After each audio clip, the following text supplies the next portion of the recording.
have so many friends and allies in the room. My name is Karina Lipsman. I'm the Director of Government Affairs here at the Victims of Communism. And we are looking forward to a great reception here, along with our special guests. And so without further ado, I will hand it over to our President and CEO, Dr. Eric Patterson, for our opening remarks.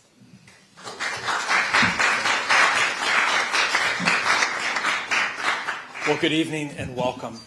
As many of you know, in 1993, the U.S. Congress authorized the establishment of what became the Victims of Communism Memorial Foundation. It was signed into law by President Bill Clinton later that year with a purpose of remembering, looking back towards the 100 million people murdered by communism in the past, as well as a forward-looking mission to be an advocate for the liberty of those still held captive by communist regimes and totalitarian regimes to this very day.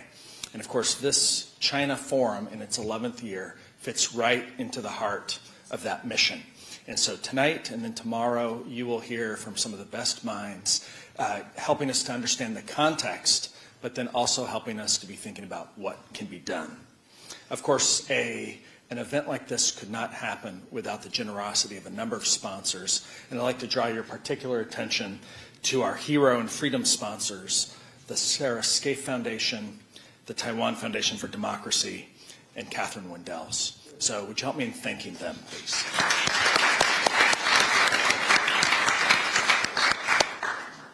I'm delighted also that tonight we have some members of our Board of Trustees with us.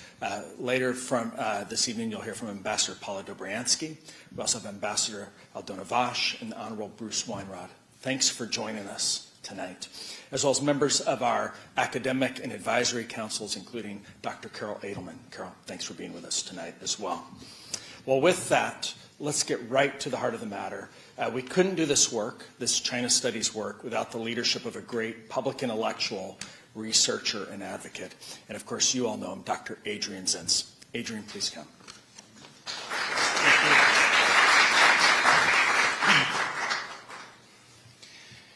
Well, thank you so much, dear guests and everyone. Thank you so much for coming.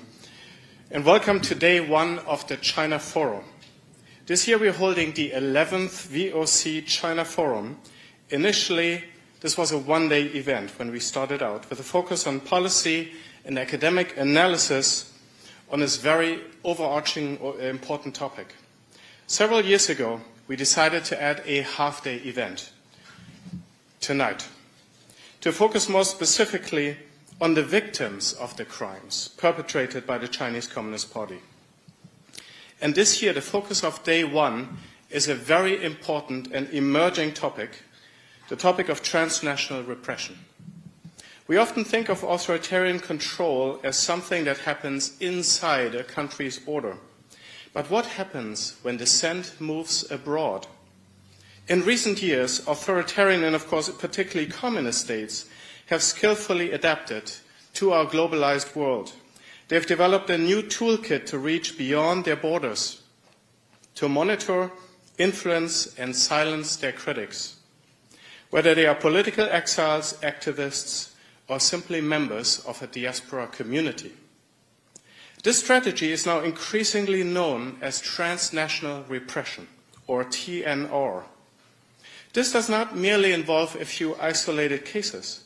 Fueled by new technology and increased brazenness, TNR has become a systematic, even normalized part of how autocratic regimes are operating. Understanding this phenomenon is critical to our understanding of modern authoritarianism. It shows us how these states manage dissent in a world where a person's voice can no longer be contained by a physical border. While high-profile incidents like assassinations garner the most attention, the repressive repertoire used by states such as China is far broader, often employing subtler yet profoundly damaging approaches.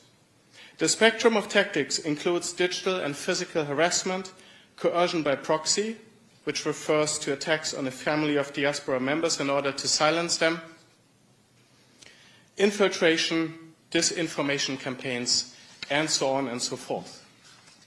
The response from democratic host nations has, on the whole, been inadequate.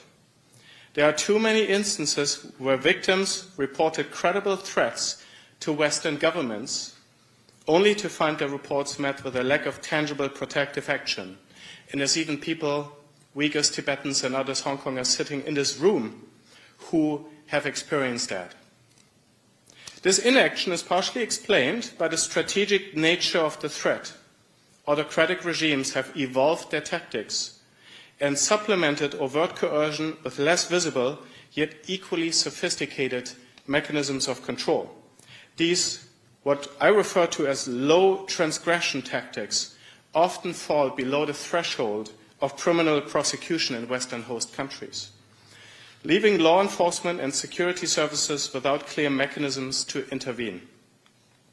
However, there is progress.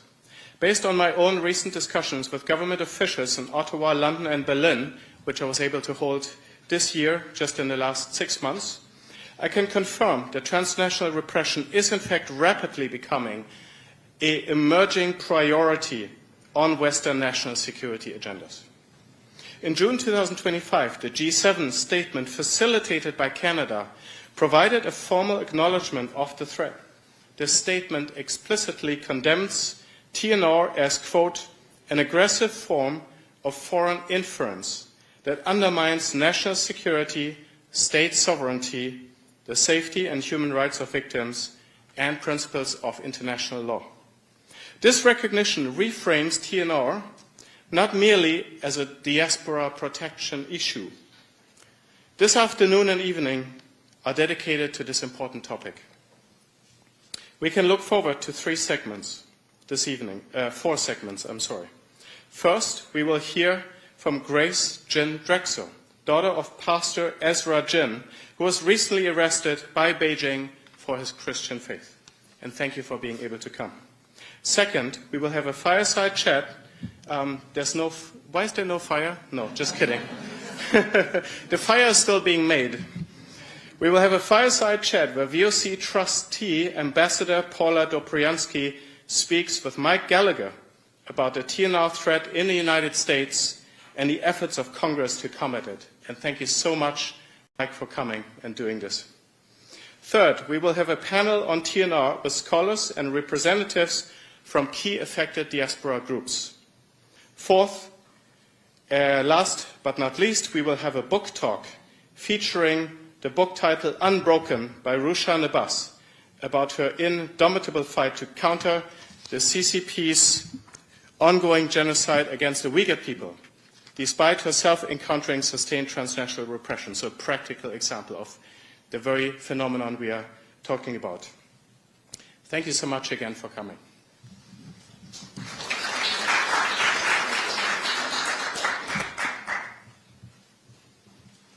Thank you, Dr. Patterson, and thank you, Dr. Zenz, for the opening remarks. And now I would like to invite Grace Jin Drexel.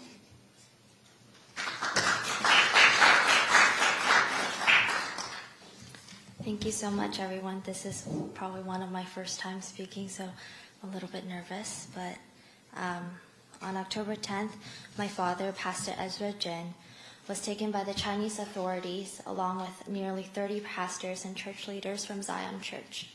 22 church leaders now remain in prison with him because of the prominence of the church and the brazenness of China's repression. Their case has become an international incident and has been profiled by the New York Times, Wall Street Journal, BBC, Associated Press, and beyond. Many were taken in front of their young families who they now leave behind. My father and several other older leaders struggle with various health issues, and we are deeply concerned about their treatment in prison. I'm here today to plead for my father and the 22 others because there is a window of opportunity in the next 20 days or so before they are indicted and formally arrested. I urge the Chinese government to release all these Zion Church members immediately and unconditionally. The Chinese Communist Party seeks to control everything and everyone in China, including the most intimate part of us, which is our belief. However, as many here can attest, as powerful as the Chinese Communist Party and many other authoritarian governments are, they will never be able to take that from us.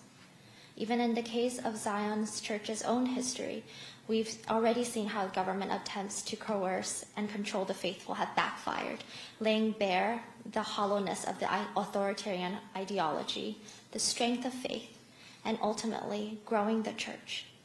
In 2018, the government seized our assets and sanctuary, but could not overcome the spirit of faith and love that animates the community.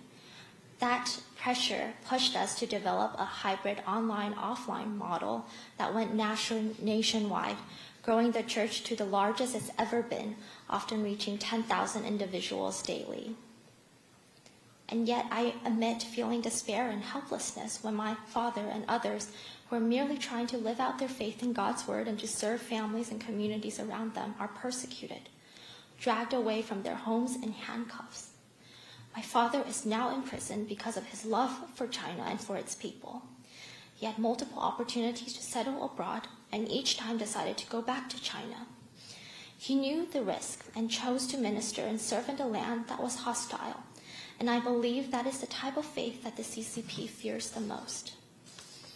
My father's example and my Christian faith propels me to believe that God has not abandoned China and that God loves China and has a plan for the nation and people. Therefore, despite not knowing why this is happening and in this depth of despair, I draw strength in knowing that God is a good God and that even in the bleakest moment, He might be using it for bigger things. And we need not despair completely, for our work is not in vain. As a Christian, I also believe in miracles, and we are praying for the full release of all 23 imprisoned church leaders today. I believe that one day we might stand together, and to quote Václav Havel, the long-persecuted Soviet dissident and later president of Czechoslovakia, during his meeting with Pope John Paul II, that this moment I am participating in a miracle. I'm so grateful for everyone here today, grateful for Victims of Communism Memorial, and all those who have worked hard to make this event happen. Thank you for all the leaders here today and for standing with us in our fight. Thank you for the press and for your time in shedding light to these cases. And most of all, thank you to the countless brave individuals who we will hear more from, who stand up to the oppression of China and serving as an example to us all. Thank you.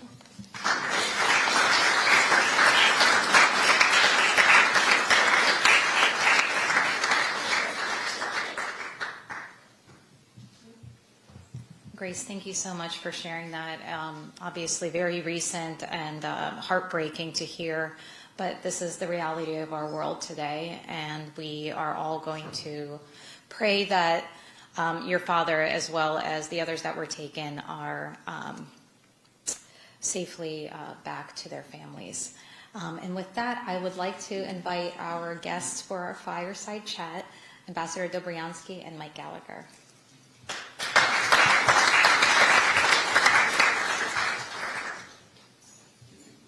Good afternoon, everyone.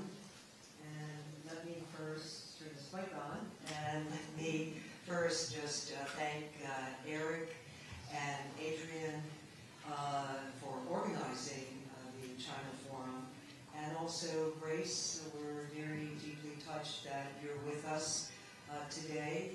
Thank you for your presence here, and I think you have everyone here who's very much behind you and certainly seeks a release of your father and a resolution of this case. It's just outrageous. It really gives me a great deal of pleasure in introducing our honorable fireside chat interlocutor here, the Honorable Mike Gallagher. Mike is the head of defense at Palantir Technologies. He also is a fellow at the Hudson Institute. There are a number of people affiliated with the Hudson Institute here in the room.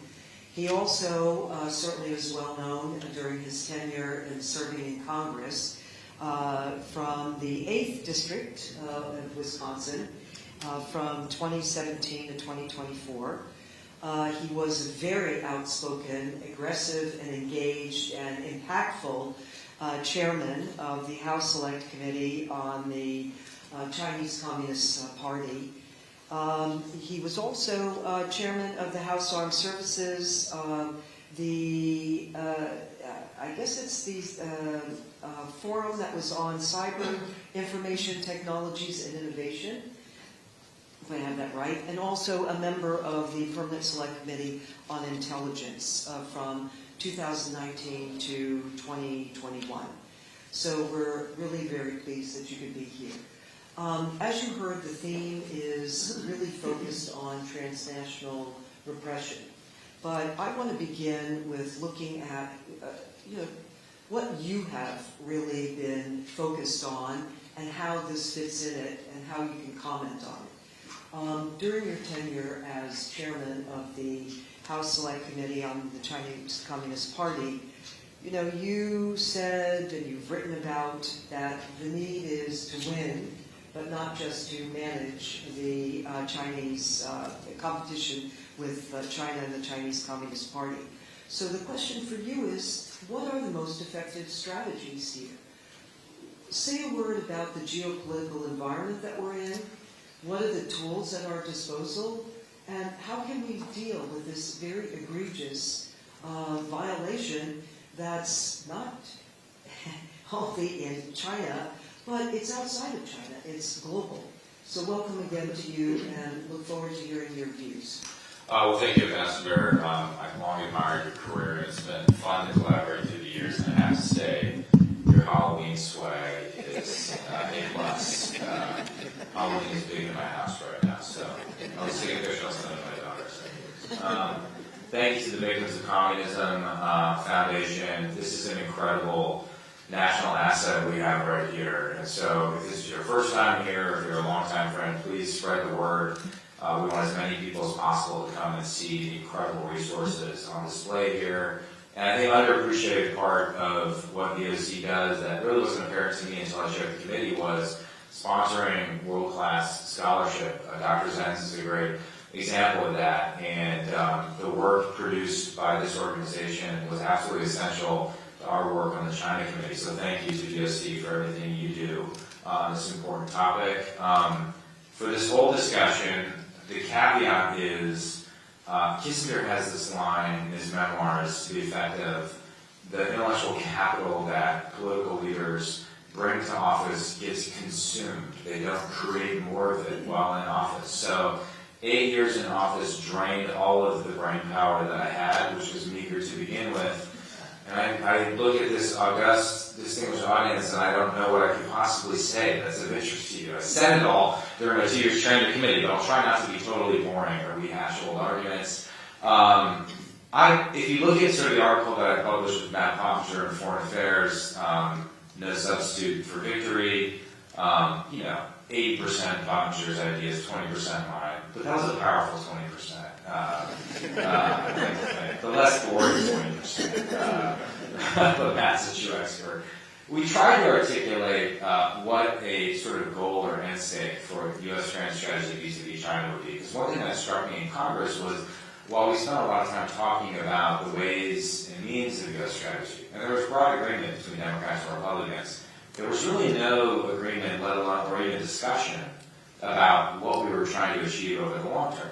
And if you looked at the old Cold War in the Soviet Union, the opposite was true. We spent a lot of time in the late 40s and early 50s debating aggressively what we were trying to do with the Soviets, and then we haggled for decades over different variants of containment. And in the present day, I think we need to have that debate. I think we can imagine an end state in which the Chinese Communist Party is not only deterred from external aggression, but there is an internal opportunity for the Chinese people to chart a better course. Now, that doesn't mean I'm advocating for a policy of regime change per se, but it does mean that I long for the day when the CCP collapses under the weight of its own internal contradictions, and we can have a freer, brighter, better China. Because the primary victims of the CCP's aggression are indeed the Chinese people. We have to remind ourselves of that fact. How do we get there? I remain convinced, and maybe this is military bias speaking, that the most important variable is the conventional balance of hard power. I think, particularly when you're dealing with the Marxist-Leninist regime, they tend to sort of respect hard power, and other instruments of U.S. national power draw strength from our hard power and strong military deterrent.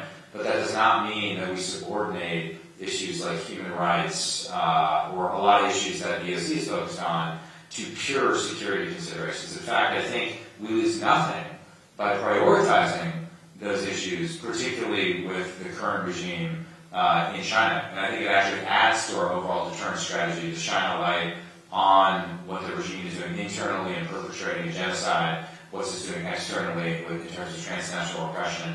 The only thing I'd add, because I've gone on for too long, is that I do think with all these things, whether you're talking about military deterrence, or whether you're talking about your ability to talk about human rights and have people take you seriously on the world stage, what is unique about the current situation is that we find ourselves economically and in some areas technologically dependent on China, which is an unacceptable state of affairs. People won't speak up if China has the ability to shut off access to rare earths, if China has the ability to control the economic livelihood of people around the world. So we have to do the difficult, expensive, and tedious work of weaning ourselves off our dependency on communist China in critical areas if we are to have a hope of preventing a war and then helping the Chinese people have a brighter future.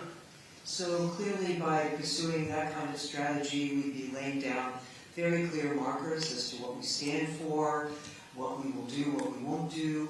Let me ask you a question that always gets in the mix, and that is, in dealing with, let's say, transnational aggression, how do you factor in, or do you, diplomacy? Does diplomacy fit into this issue in conveying what we want and stating it very clearly to the Chinese Communist Party? Absolutely. I think there's a strand of thinking in my own party and in the Democratic Party as well, which suggests, well, because the situation, let's say, with respect to Taiwan is so perilous, and we find conventional military deterrence eroding, that we shouldn't speak up. We shouldn't use the diplomatic instruments of national power to shine a light on what's happening with Grace's father, to talk about the way in which the invasion of Taiwan has already begun in the information space, to talk about what has happened in Hong Kong, thus eviscerating the idea of one country, two systems, to talk about what's happening in Tibet, to talk about what's happening with my own church, the Catholic Church, inside China, that this would be provocative.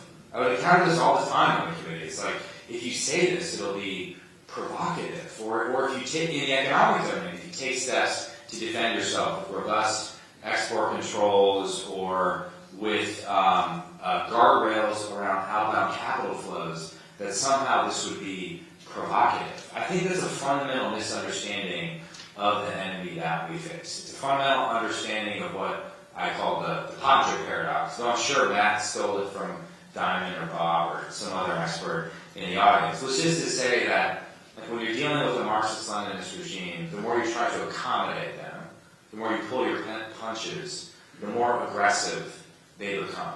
Eisenhower has his first speech really as a presidential candidate in 52, speaking to the VFW, he sort of talks about the totalitarian mind and makes a very basic point, which may seem obvious to all you experts, but it's worth reminding ourselves in the present day. It's like regimes like this sort of need, in order to survive, they need to expand aggressively externally, and they constantly, through salami slicing and other tactics, are expanding their repressive nature beyond their own boundaries. If we forget that fact, and if we're constantly pulling punches for fear of provocation, we're actually enabling more aggression. So absolutely, I think you can use diplomacy both to speak up for what we stand for, what we will not accept, but also to maintain dialogue in other areas. I was never, I criticized what I call former President Biden's zombie détente with China.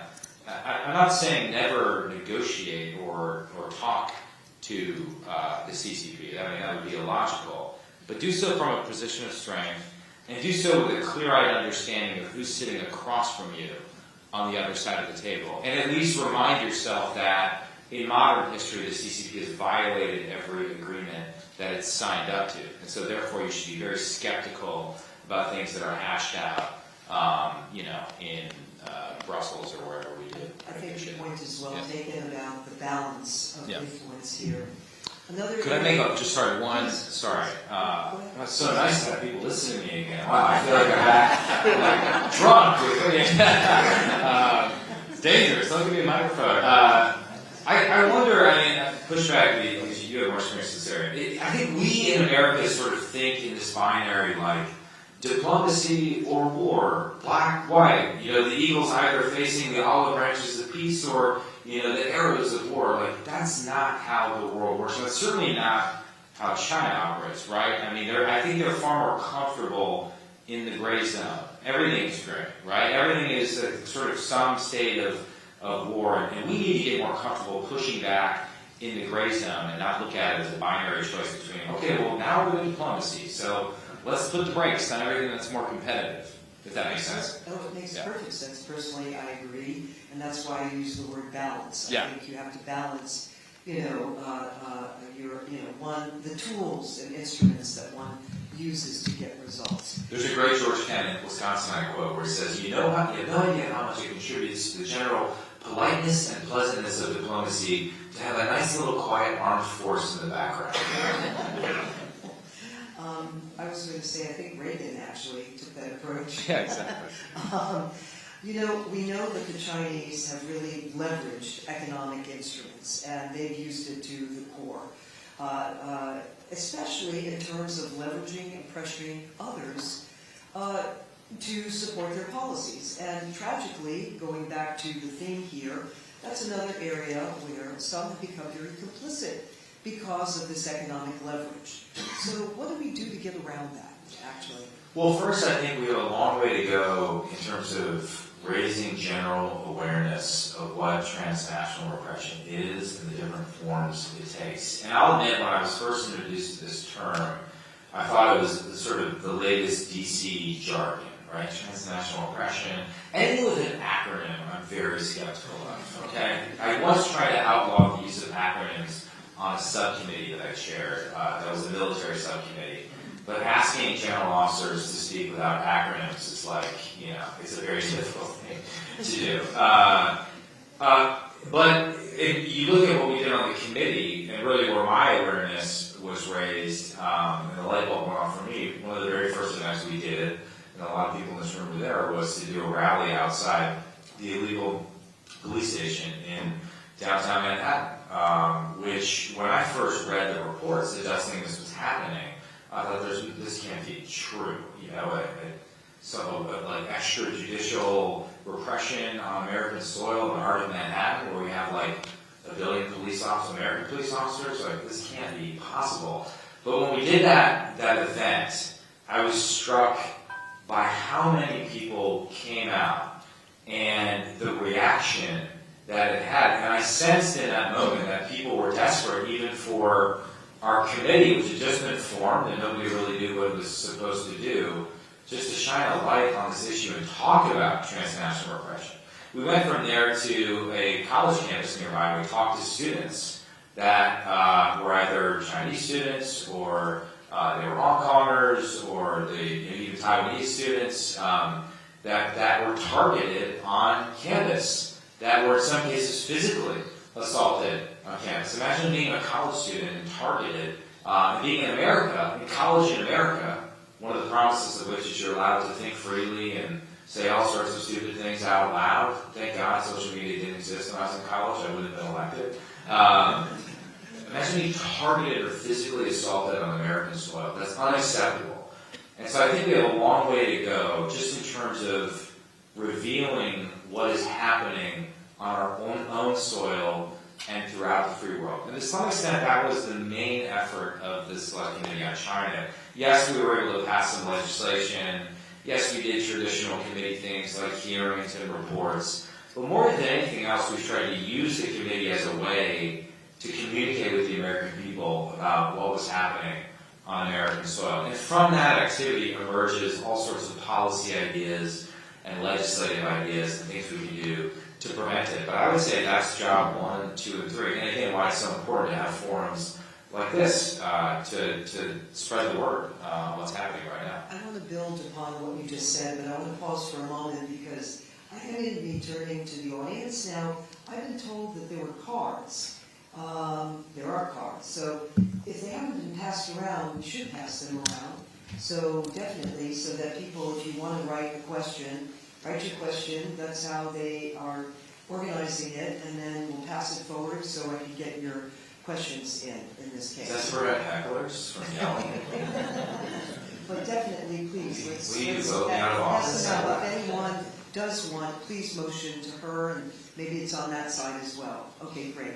Let me build upon what you just said, because, you know, I noticed and have here, Freedom House did document that China conducts the most sophisticated and comprehensive campaign of transnational repression globally. There are some 200, at least as reported, I will put odds down there more, but 214 cases of direct physical attacks since 2014. And it's actually in over 100 countries. Yeah. Over 53 countries, over 100 overseas police stations, including in the United States. And then there was a recent meeting earlier this year. The Thais were pushing back and actually sending, dissidents and those back into China. The question here is, how can we be dealing with this internationally? Yeah. Are there countries and partners who you have dealt with? Thinking about the activism of your committee, I mean, you really had a strong platform. It wasn't only domestic. Many heard abroad. What are your thoughts on that? Yeah, well, if I'm remembering the original, I think it was the Safeguard Defenders who wrote the initial report. Is that right, Dr. Zenz? Did you check me on that? Yeah, that's right. There was a great number of countries identified in that report, and European countries in particular, like the UK, Ireland, Well, it could be 100. etc. Yeah, but I was struck at the time as to how this was already a global phenomenon. Right. And I remember we had a lot of inter-parliamentary discussions with our colleagues within the Five Eyes Alliance, and then expanding internationally about this, just to get their ideas on how they dealt with it. And there we had some examples, right? To some extent, Australia was a canary in the coal mine for CCP influence and transnational repression.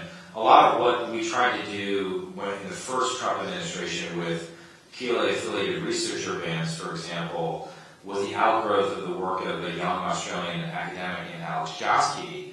And then a lot of the sort of efforts that we took up on the committee were a result of studying how Australian politicians grappled with campaign finance corruption and strengthening their own insidious provisions and things like that. So as with everything, I do think, with no offense to other countries in the world, for America, things tend to start within the beating heart of the free world, which is kind of AUKUS and the Five Eyes Alliance.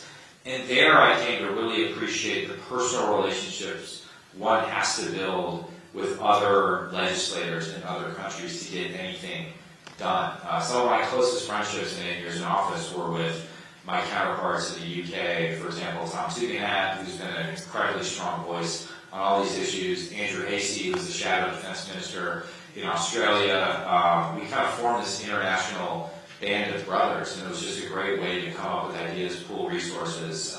And I do think trying to say this, it has the advantage of being true, as we think beyond the individual level as to how we as a country beat China or win this new Cold War. Yes, our network of partners and allies is an asymmetric advantage that China simply doesn't have. Now, we can't just sort of pat ourselves on the back at various conferences and say, yay, free world, yay, democracy. Like, it has to be something real, right? One thing we encountered with Five Eyes and with AUKUS is our barriers to technological collaboration are still too strong, they're still too high, right? A lot of the recent reforms on ITAR, International Trafficking and Arms Regulation, are intended to allow us to share technology more fulsomely and more quickly with the Brits and the Aussies. Even something as simple as passing security clearance or sharing information, things that are over-classified as secret note form can do enormous damage to our national security. So,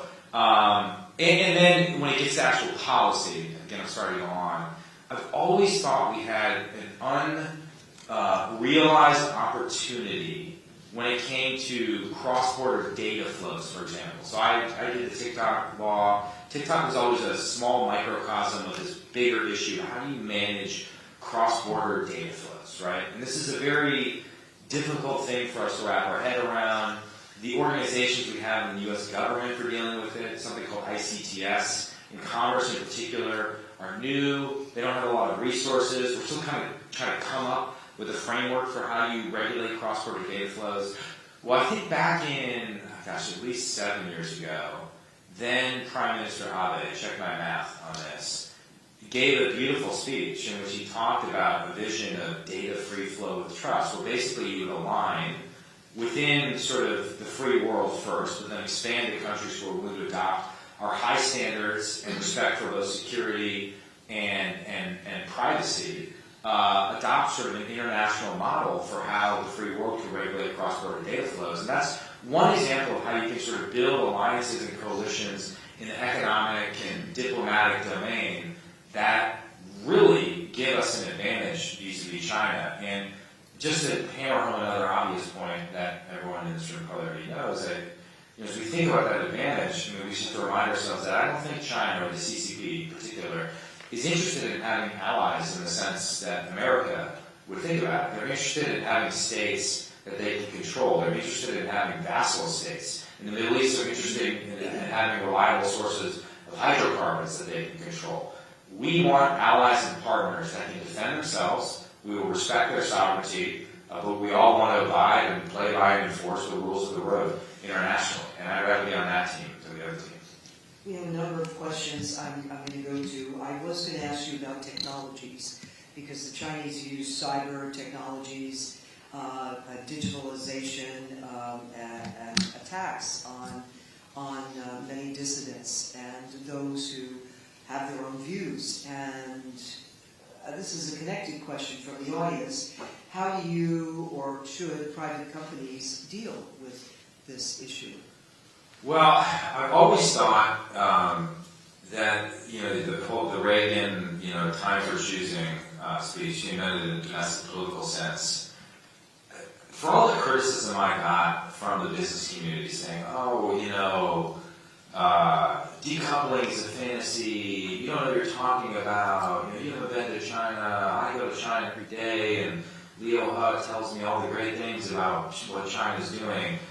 I'm like, China is decoupling from us and the West. Like, what is made in China 2025 but a massive decoupling and dominance strategy? Or it's following a dump and dominance strategy where it dumps goods on the international market and seeks to dominate those industries and further increase their coercive economic leverage. So you can either confront this unpleasant reality right now, or you can confront it when China's kicking you out of the country and you don't have business anymore. So I do think increasingly those in the private sector are going to have to choose whether to maintain a presence in China or do business in China, notwithstanding any temporary rapprochement in our economic relationship. Put differently, we now have over 3 decades of accumulated evidence to suggest that further increasing our economic and cultural ties with the CCP is not going to produce beneficial geopolitical or domestic political outcomes inside of China. So it makes sense, it's prudent for us, at least in areas that we think are critical for our national security, to reduce our economic and technological exposure to China. Another thing that always drove me wild when we confront this question of what the appropriate business relationship with China is, we did all these war games on the committee, and we invited people from the private sector into the war games, and major asset managers, Fortune 50 CEOs, like hugely rich people that, thought I was a naive, hawkish rube. And they would always say, listen, I get it. Xi Jinping's talking a lot about taking Taiwan, but he's not going to do it. I mean, his economy, they're not doing well. They got latent housing crisis issues, this, that, or the other. I thought, okay, I think you have the causality backwards. Xi Jinping's economy is in dire straits, in part because he's preparing his country for a war with the West.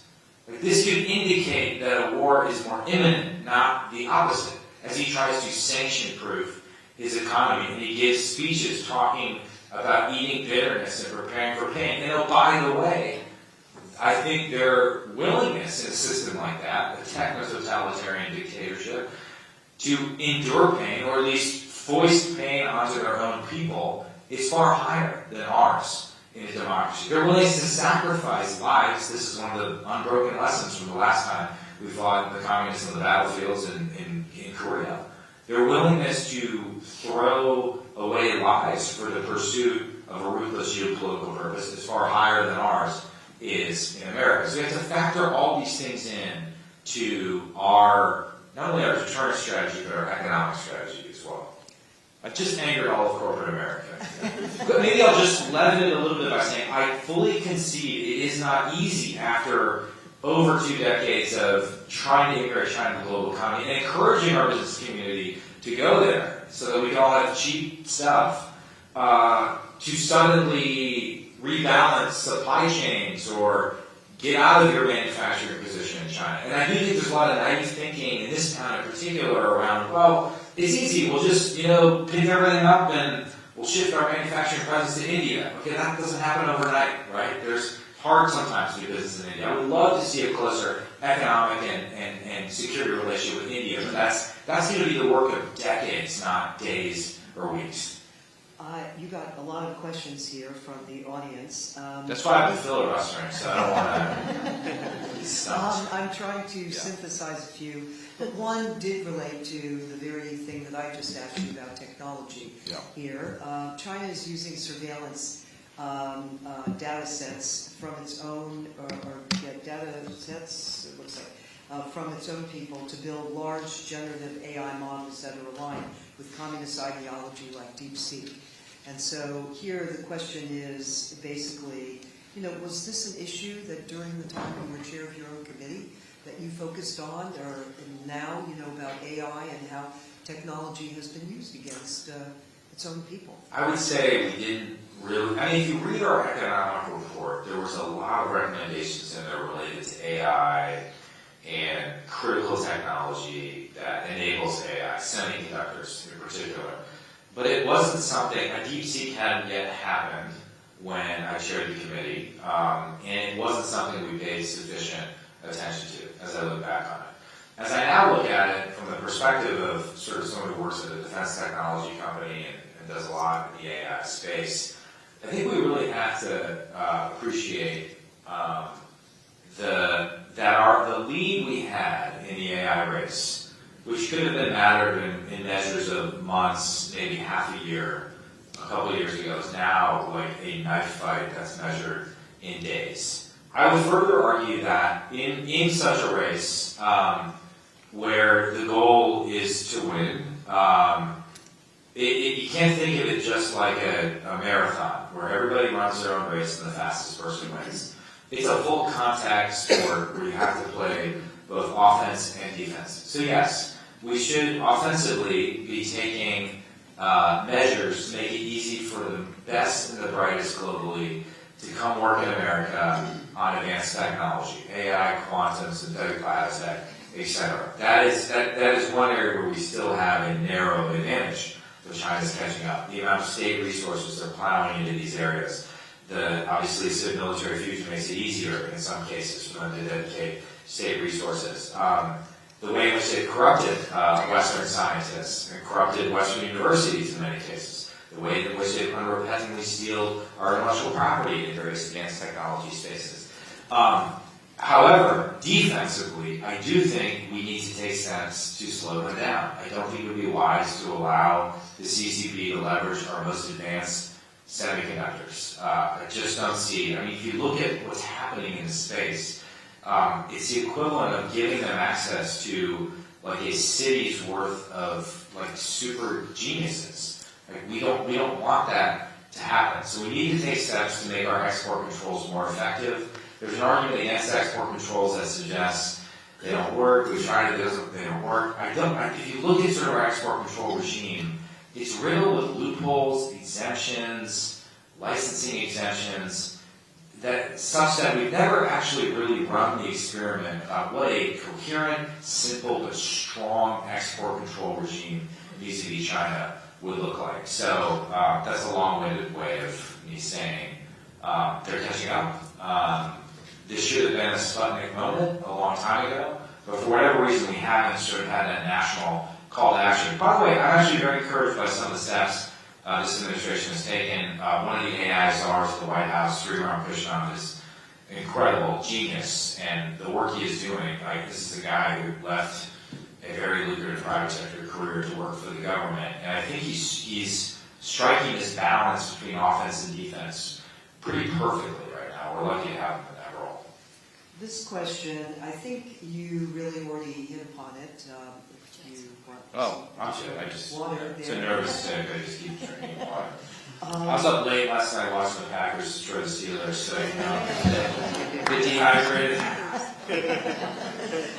I think in a way you've answered this, but because I see it here, I think it's worth your giving your response. The question is, how do you see the U.S. breaking the Chinese Communist Party confidence so that we can actually deter them?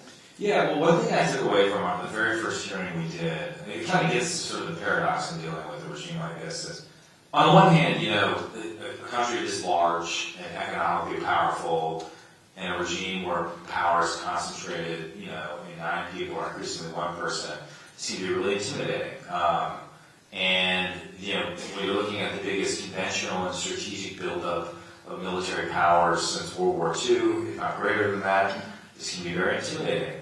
But on the other hand, there are moments, I think the white paper protests were one of them, where you're reminded that these regimes are almost inherently brittle.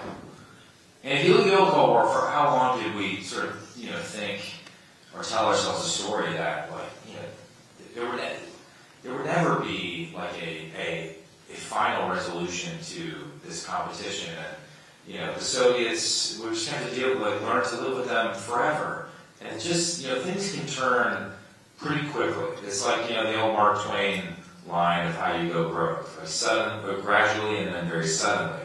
Geopolitics tends to work like that. So I think we should have confidence that we actually have a winning hand if we're willing to actually play it aggressively. And we have all sorts of allies inside of China and in the region that we can draw upon to enhance a successful strategy. And ultimately, I think we have the greatest possible weapon at our disposal, and that's the truth. Grace referenced Pope John Paul II. I wrote an op-ed criticizing the Catholic Church and the former Pope for its unwillingness to speak truth to power in the way that Pope John Paul II was willing to do so with the Soviet Union. And his famous words, or rather Jesus' famous words, I think echoes in us today, which are be not afraid. There's a question here on an issue that you really have stood up for very aggressively, and that's about Chinese students in the United States. And the question is to talk about what the exchange of these students, and here, it doesn't mention Confucius Institutes, but I am going to stick that in because you were very outspoken on that issue. But what are the ramifications of this to the United States and to our universities and to our own students? Well, the Confucius Institutes issue is very instructive because on the one hand, we were very successful in raising awareness of the issue, forcing policy action, and now you rarely hear about Confucius Institutes per se on American campuses. But in many cases, they've just changed the name, and the problem persists. And the problem at least has 2 dimensions. One is the harassment and overt intimidation that I mentioned before. The other is the, and I would throw sort of espionage into that bucket. Side note, I think one of the most difficult things for us on the committee to wrap our heads around and to communicate to the American people was a thorough understanding of the nature of United Front work. There's no clear sort of perfect analog in America for what the United Front Work Department does, and I think a related issue is there's no cultural touchstone for Americans in the present day to understand the extent of CCP espionage. In the way that in the old Cold War, everybody knew what the KGB was. Like, nobody knows what the MSS is, obviously this room accepted, let alone the UFWD. And so I just want to plant a flag there. Maybe we can come back to that. The second aspect of it is, of course, intellectual property theft, which costs us over $315-ish billion a year, the greatest transfer of wealth in human history. So the Confucius Institute story is constructed in that we did a good thing, a well-intentioned thing, but it didn't actually solve the problem. Then we had the PLA-affiliated researcher ban that I alluded to before in Trump 1.0. Good thing, didn't solve the problem. In part because the universities weren't equipped to determine who was actually PLA affiliated.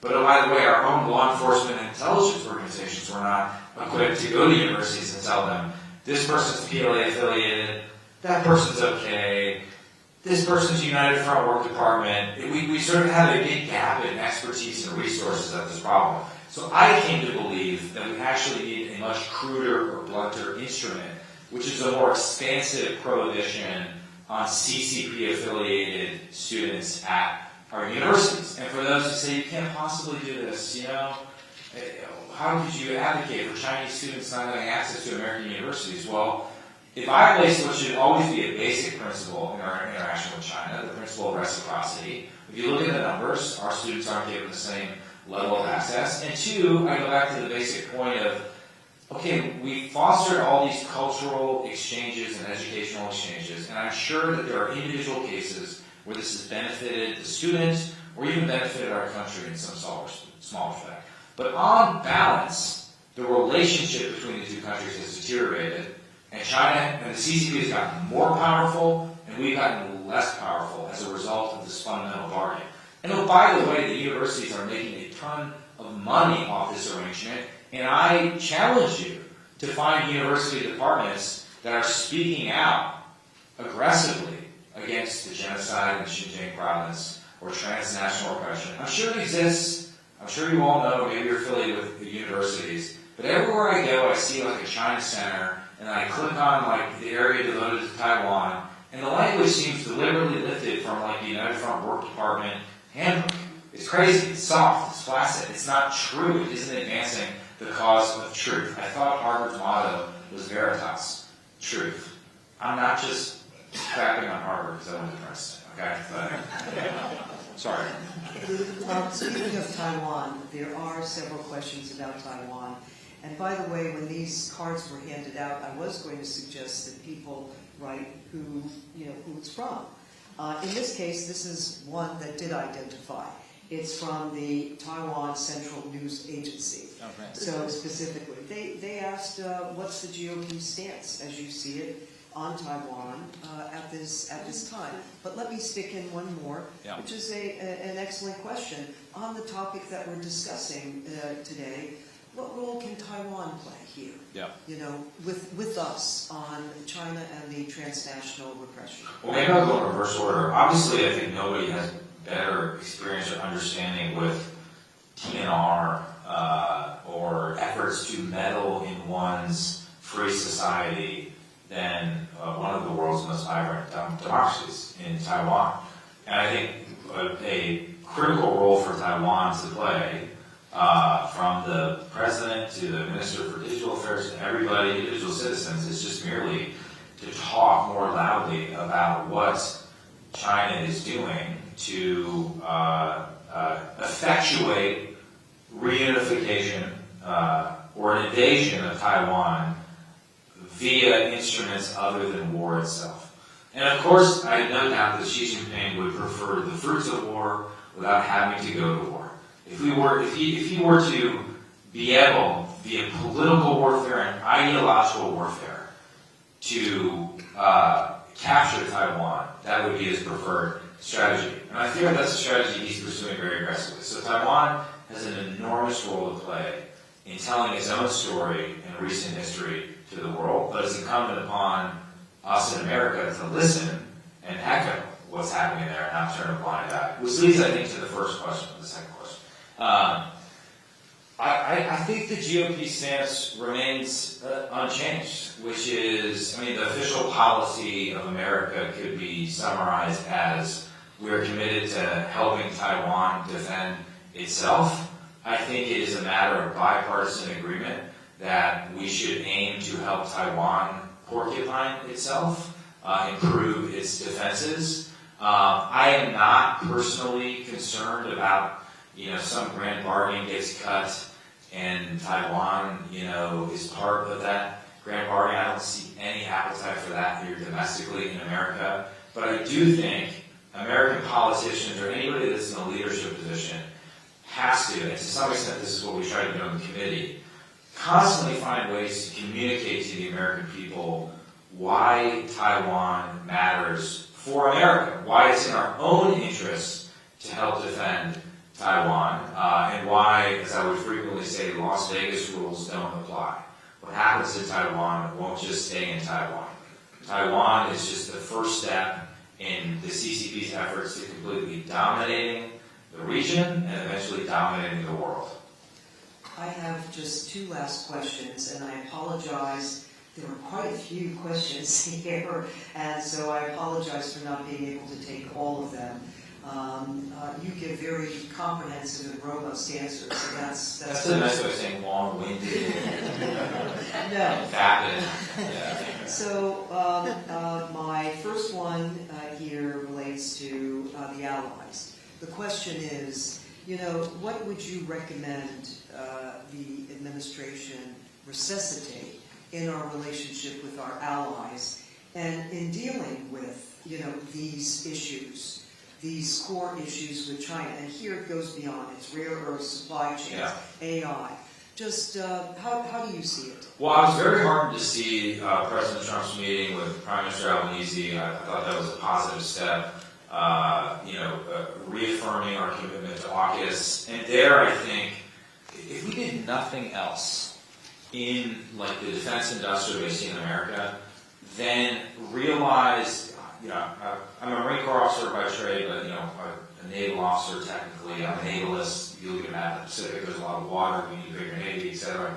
I won't do the whole spiel for you.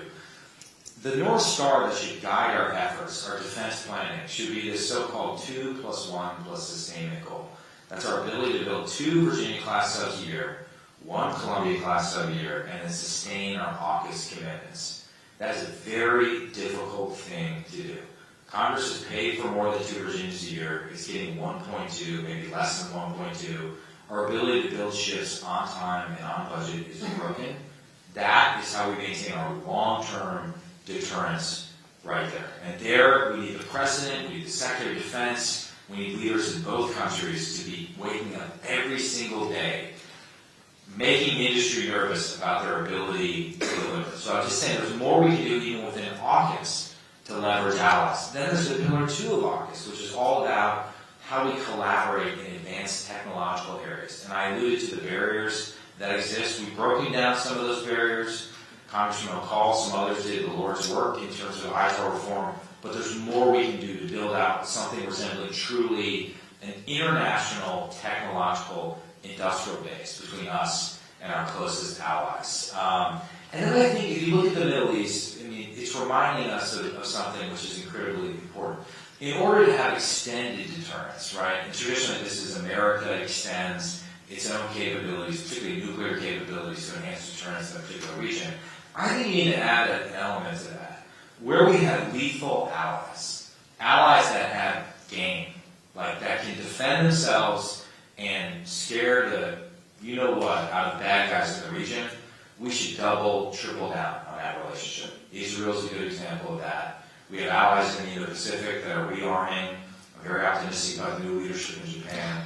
That's the pathway to success. It's, as we push back on China's predatory practices, we need to break down barriers to collaboration with our closest allies. George Shultz had this great phrase. He talks about alliance maintenance like gardening. It's not glamorous. We gotta wake up every day. You gotta bend over and do a lot of weeding. You gotta flower. You gotta water a flower here. You gotta pick. That's what it is. It's not glamorous. It's good as you're in. There used to be a film, Being There, and Chauncey Gardner was interviewed, and he talked about how he was watering the plants and they were growing, and so maybe that's where Schultz got that from. Last question. Actually, I'm combining my own with 2 others from the audience. I tried to put a number together here because there's quite an overwhelming number of cards. President Trump is reported, going to be meeting with Xi on Thursday in Korea. And so my question, and I'm going to tell you, mine is A, and then we've got B and C. Yeah. A is, what would you, if you're sitting there with President Trump, what would you tell President Trump that is important for him to say to Xi? The second question is, what should be off the table in that meeting? And the last one is, what would you hope to see from the negotiations? Yeah, well, maybe you could ask Xi to lift the sanctions against me. That would be nice. I thought it happened to make the big show, like, we seized all of his assets. I'm like, I don't have any assets in China. So I don't really have any assets at all. So what we seized? I think avoid the pattern of our negotiations or high-level interaction with China are usually that we offer concessions up front in return for promises that are in the mail and never get delivered. So more than anything else, I would urge the president to study the failures of his predecessors and avoid that basic dynamic. And again, I think the theme, the high ground on which he can fight is this issue of reciprocity, right? In our economic relationship, right? Always insisting upon reciprocity. It always was maddening to me in the TikTok debate. It's like, I can't ban TikTok, or how are you going to do that? I'm like, well, American social media companies aren't allowed in China. How about insisting on that before we allow a CCP-controlled news outlet to infect and poison the minds of all Americans under the age of 25? So standing firm on the ground of reciprocity. And then I think, there is a way in which Trump, I think, could be uniquely effective. Because he's very good at freewheeling. He's very comfortable freewheeling in front of the press. I think Xi Jinping is the opposite of that.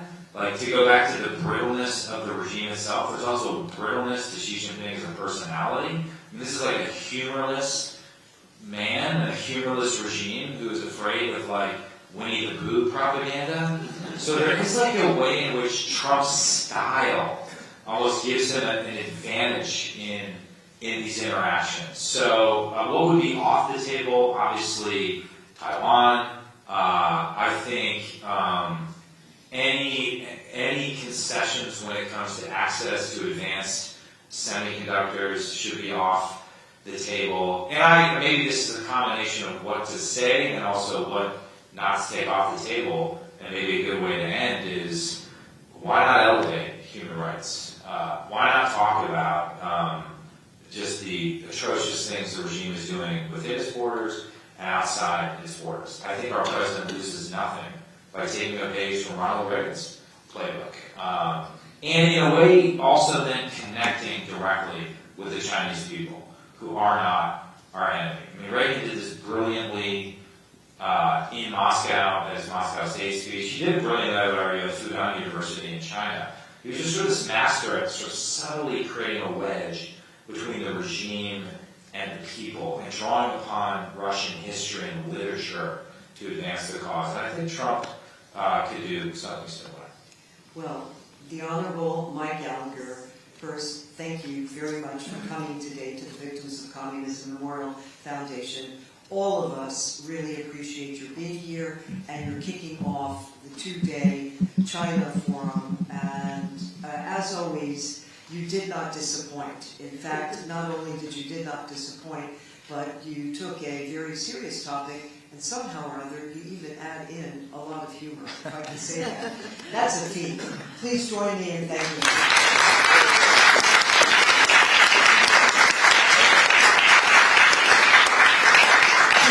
Please stay seated, I believe, or you're announcing that, because they're going to put up a panel. Okay, over to you. Thank you so much, Mike, and thank you so much, Ambassador Dobrowski. This was absolutely fantastic discussion, very timely, and as we get ready to introduce our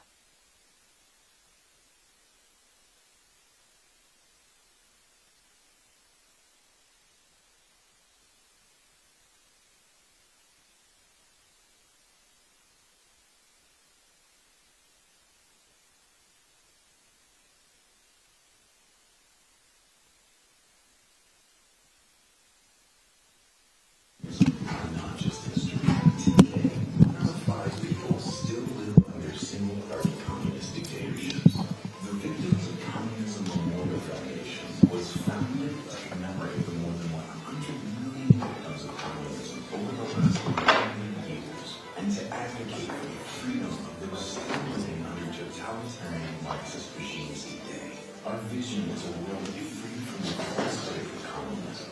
There are three key ways we do this: teach truth, keep memory, and seek justice. It's important to educate about the truth of communism, especially today, because of all the misinformation that exists nearly everywhere. The reality is, communism is deadly, dangerous, and over 1.6 billion still live oppressed by this false ideology. Whether it's high school teachers, college students, or members of Congress, we work to equip people with the facts about the deadliest ideology in history.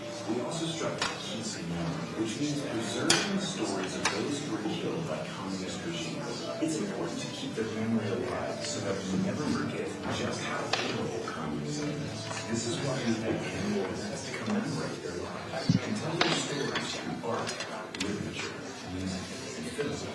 We seek justice for ethnic minorities as prisoners of conscience who are persecuted for their rights in China, Cuba, Laos, Vietnam, and Malaysia. This is a huge education, human rights, and justice. Join us in the fight against communism. Join us in the fight for freedom, prosperity, and peace.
Sense, along with panelists Rishan Abbas, Tolstrom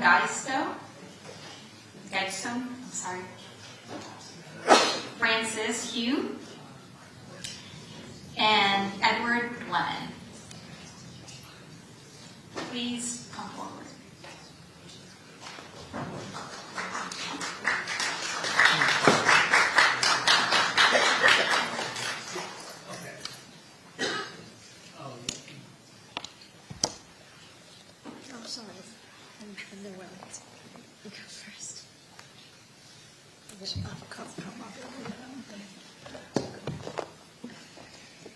Well, thank you so much. I think that was a great introduction, the fireside chat.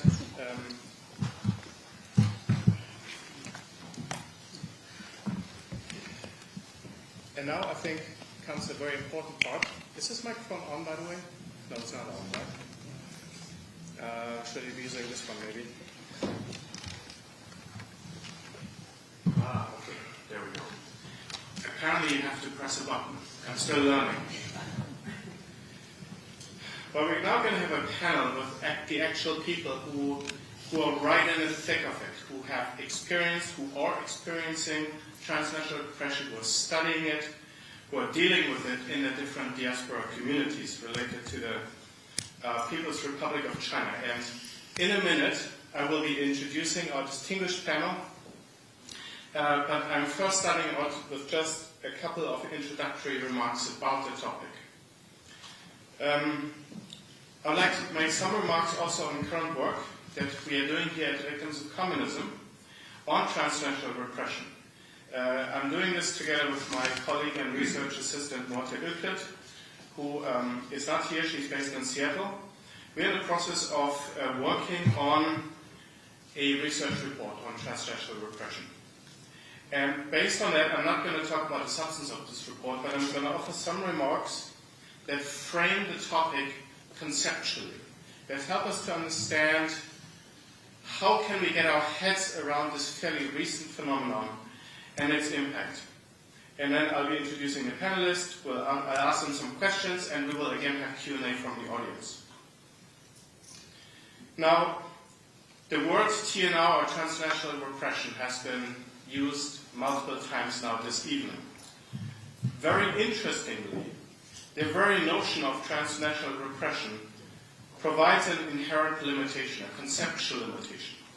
The prevailing focus on repression, which is overt coercion and force, overlooks or often overlooks a wider, more sophisticated toolkit of extraterritorial control that states now deploy, which goes beyond repression.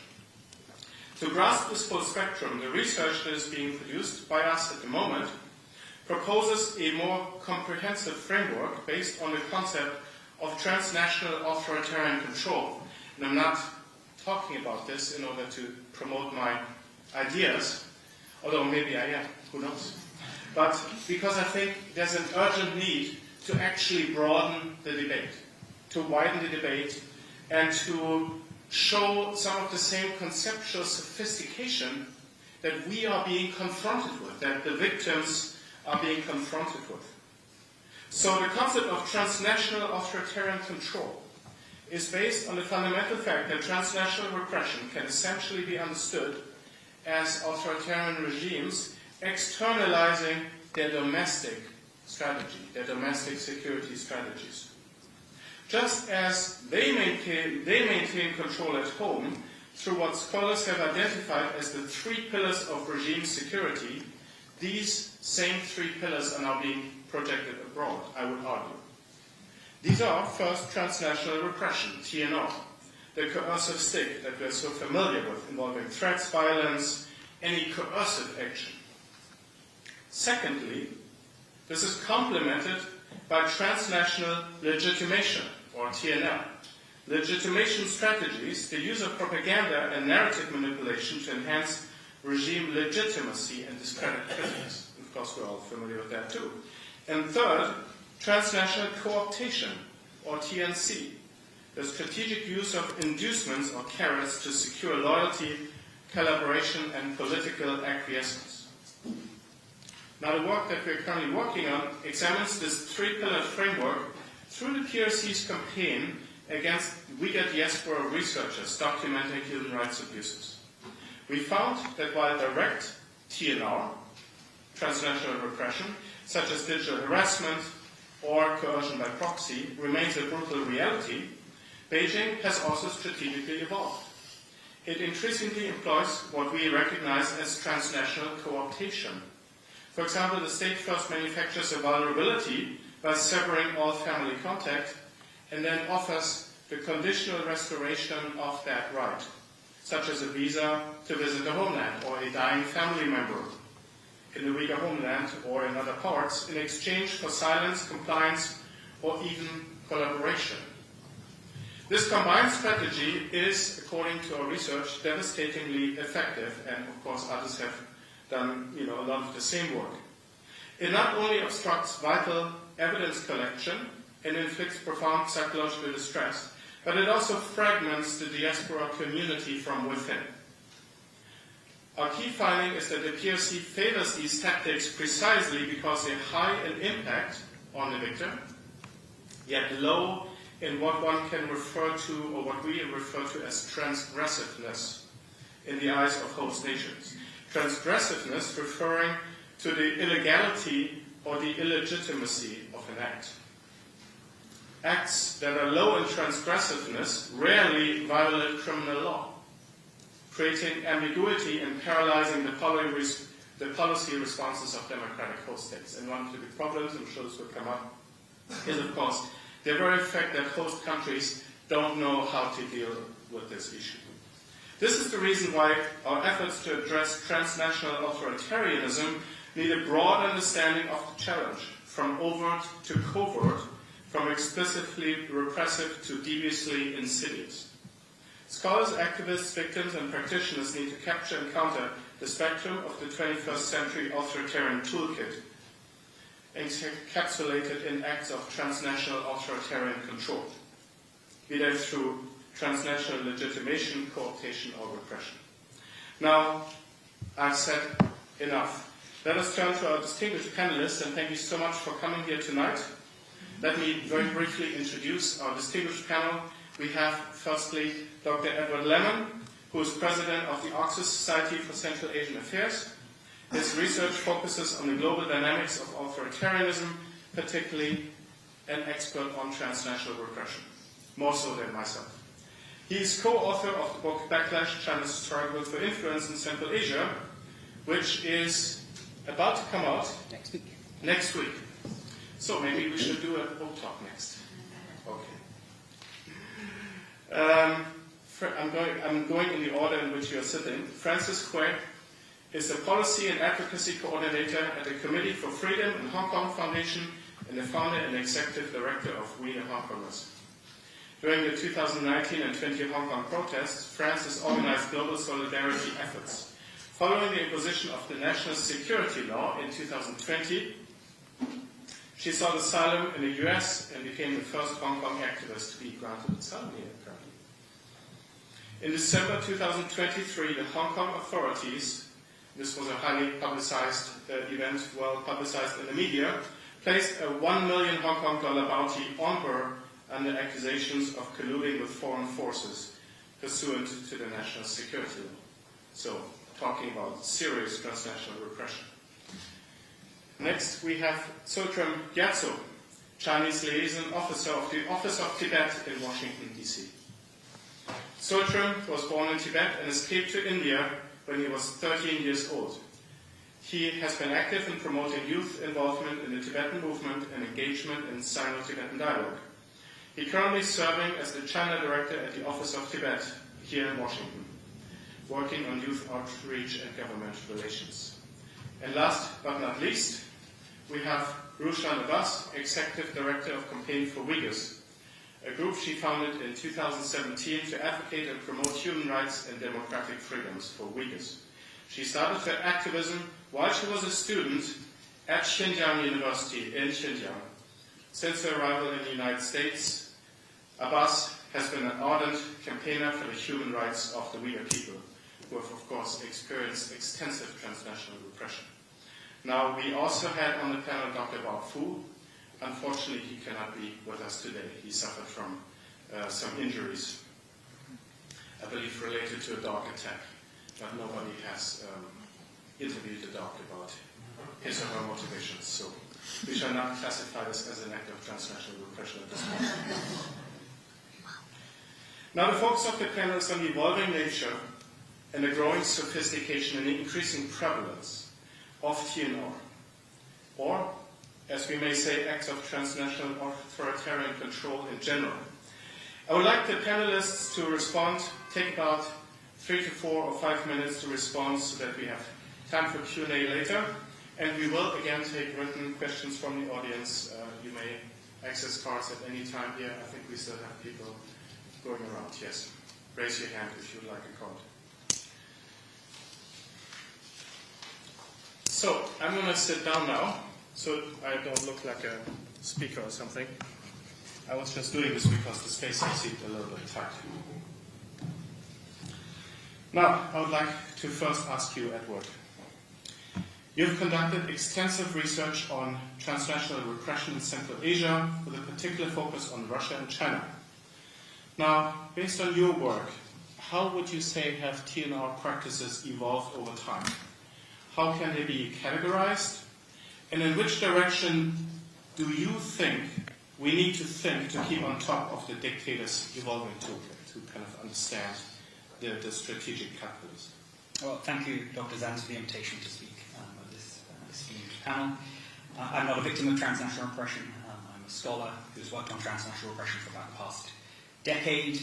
I think, as we discussed in the previous fireside chat, China is the worst of the worst when it comes to transnational repression, and it has some pretty competitive countries in this regard: Russia, Iran, Venezuela.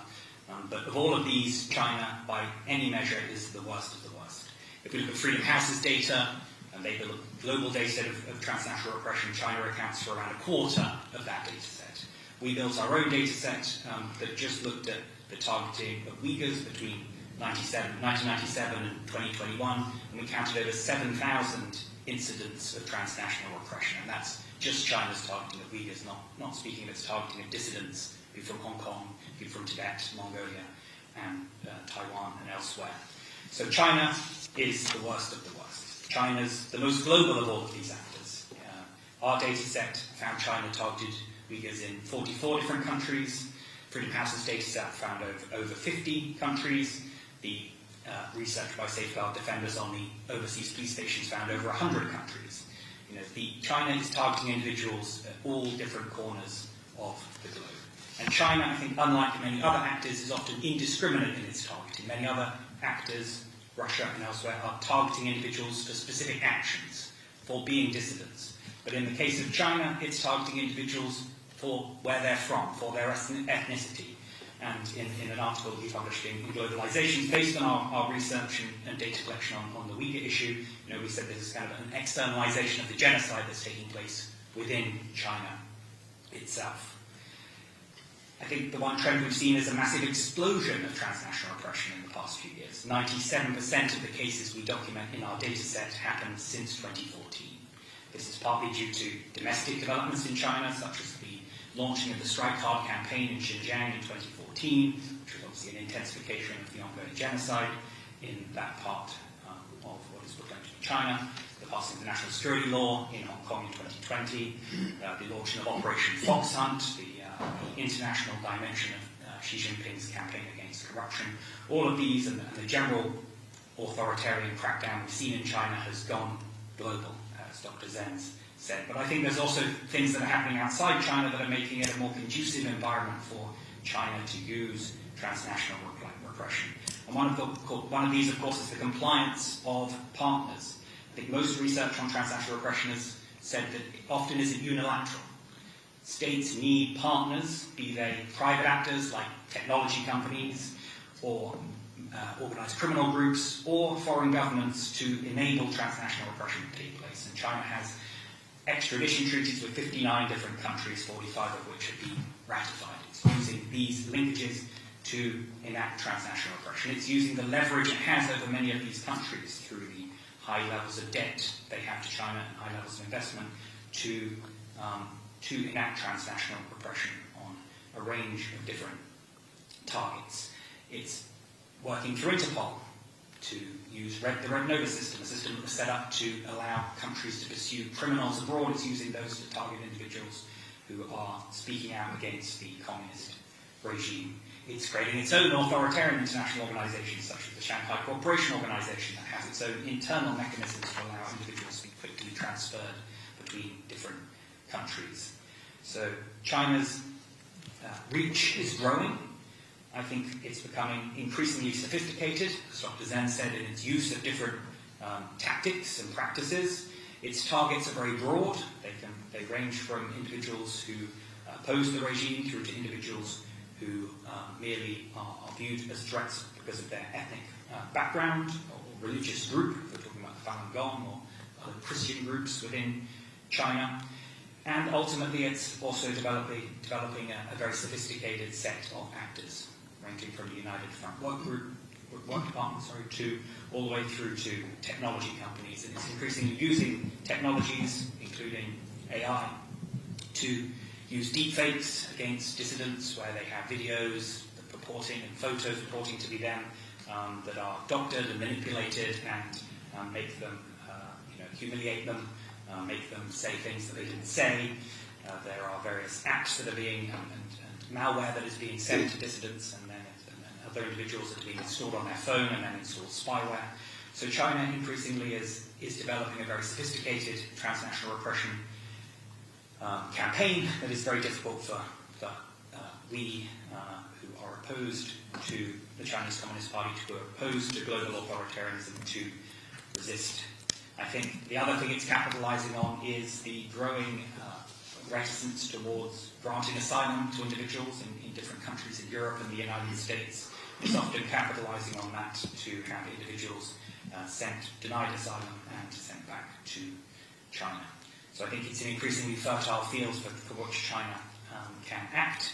Happy to discuss potential solutions to this in the Q&A. So I'll end it there. Well, much more could be said out of the wealth of your research and your data, and we are extensively citing your work in our article and the data set of transnational repression These are all very nascent efforts to understand and research a very recent, but as you say, rapidly growing phenomenon with a rapidly growing footprint impacting the victim communities. Thank you so much for sharing those insights. Now, I think we are well prepared at this point to turn towards the victim communities who are affected very specifically by this. I'm going to stick to the order where I send out the questions to you guys. So you, I would like to first turn to Rushan here. Rushan, the Uyghurs have been a particular focus of transnational repression, obviously, and the intensity is very clear. Now, as our research shows, they also are growing targets of co-optation through inducements. So it's not just the stick, it's also the carrot. You have something to gain by remaining silent, by remaining inactive. And this has been very effective in dividing the Uyghur diaspora. The possibility of traveling back to the Uyghur homeland to visit family in exchange for silence and inaction over this ongoing genocide. Now, what is in your view, have the CCP's co-optation efforts been effective?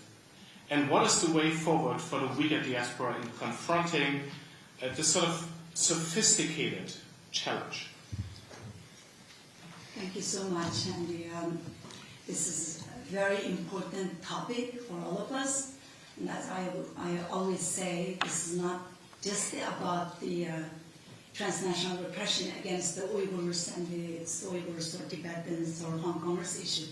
It is also a national security issue, and as well as it is an issue for all of us, because we are, at first and foremost, we are Americans. Uyghur American, Tibetan American, and Hong Kong American, but our safety in this country is being shadowed by this dictatorship government. What you just said, Adrian, is being one of the most painful dilemmas that our society, our community is facing currently.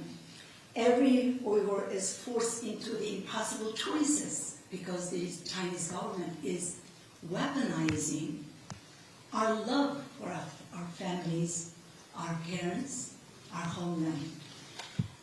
They know that the deepest vulnerability of the Uyghur diaspora community is our families. Yet, the Chinese government is using this against us and the silencing the Uyghur community.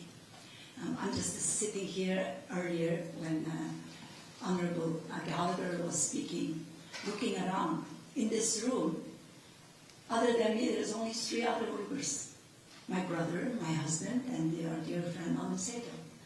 A few years ago, when we had events like this, or any hearings at the Hill, we used to have at least a couple dozen Uyghurs coming and showing support and listening, because this is directly related to our people who are back home. But where are these people now? And exactly because of this topic Adrian just mentioned. So they are having either, the Chinese government is having either the police or the family members or parents calling the people here in America and asking them to stay silent. So either they get passport to come and visit their children here, or they can get some sort of access to families, making phone calls. All of us, all the Uyghurs in diaspora, actually it has been 7-8 years since we last communicated with our loved ones. I can just speak for my husband sitting here and Alan Seto and my brother.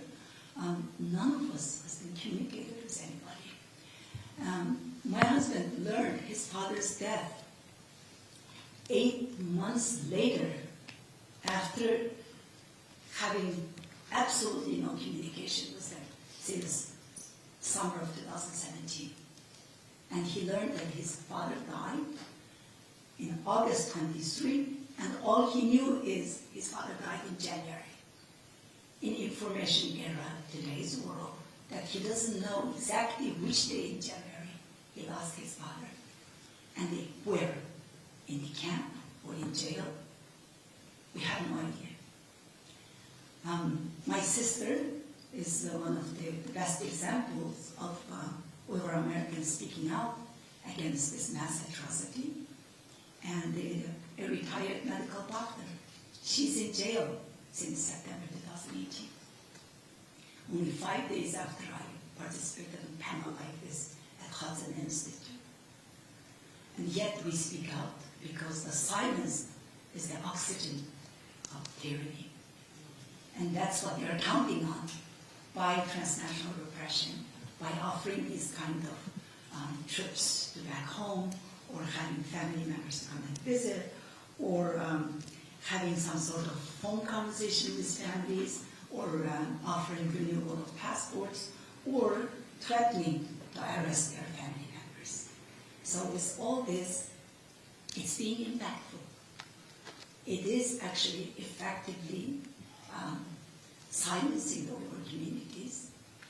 Not only that, actually, yes, we are talking about the Uyghur community here, and your question is directed to how this is impacting the Uyghur community, but how about the academia, self-censorship in the mainstream media? When Xinjiang police files, through amazing work from victims of communism and the Dr. Regime Censorship, when that was being released, that didn't make it to the mainstream media every night as a breaking news. When we had thousands of pictures of actual people in 21st century's modern genocide. When 13 tons of human hair, how many lives does it represent? When that made it over to the US Customs and Border Patrol, we didn't see that being covered in mainstream media. So when it comes to the Uyghurs' rights to speak, and that's being silenced, or the transnational repression that every single Uyghur person around in diaspora are subject to, it's also being the national security issue for the United States, because the Chinese government is using those trips or phone calls or those kind of manipulations by asking some of the Uyghur community members to spy against the Uyghur community or any information they can get. To answer the question, has this co-optation work? In some cases, yes. For a time, some people have grown quiet out of fear, and that silence is exactly what Beijing is asking for, and also creating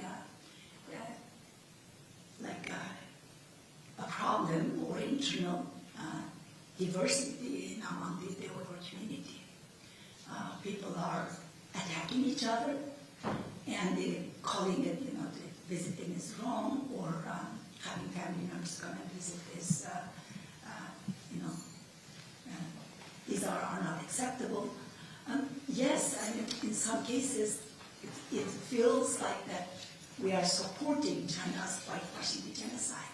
But at the same time, how do you judge that?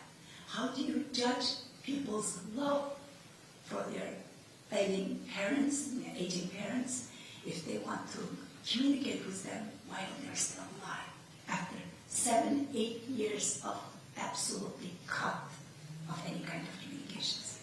How do we judge that? Of course, we need to continue what we are doing, because best way of standing up for bullying like this, the unfair and the coercive, actually criminal act, we should call this illegal and criminal act, is continuously speaking out, speaking the truth. I think I'm over time. Thank you so much, Rushan. Silence is the oxygen of tyranny. Very powerful. Very powerful. Sultran, thank you for being here. The Tibetan exile community has faced the CCP's repression for decades. It's been a political issue for a long time. In your opinion, how has Beijing modernized its playbook in the digital era compared with earlier years of surveillance and infiltration of Tibetan communities. Kind of to say, what advice do you have from decades of experience with forms of transnational repression for the other diaspora groups? Also for maintaining the resilience, unity, and effectiveness of a diaspora community in the face of the TNR. The Tibetans have held together for many decades. Thank you. Thank you. Sure, so Yeah. Thank you. Thank you, Dr. Zen, for having us and moderate this panel. It's an honor to join this panel with Russian Francis and Edward. Like Dr. Zen mentioned, Tibetan people are victims of Chinese communism, and we have been in this resistance for more than 70 years. And it started by the invasion, the so-called People's Liberation Army, but we're still struggling right now, and the resistance carried on by the generations of Tibetans. In that sense, I kind of admire one of the conclusions that Dr. Malsu concluded in one of his podcast episodes that was there on Tibet. And he was saying that China actually miserably failed to win the hearts and minds of Tibetan people, no matter how much. No matter how much money they put in on Tibet, or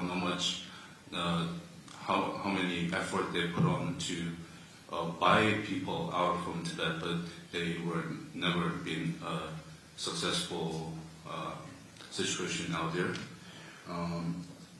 I believe that technology development actually brought the world together and our communication made easier than ever, but in terms of Beijing's modernization has severely harmed creating a free society in China. With the amount of surveillance cameras in China, China has become the world's largest digital surveillance apparatus. There are so many people who are working on this, and artificial intelligence is used on all this surveillance tactics.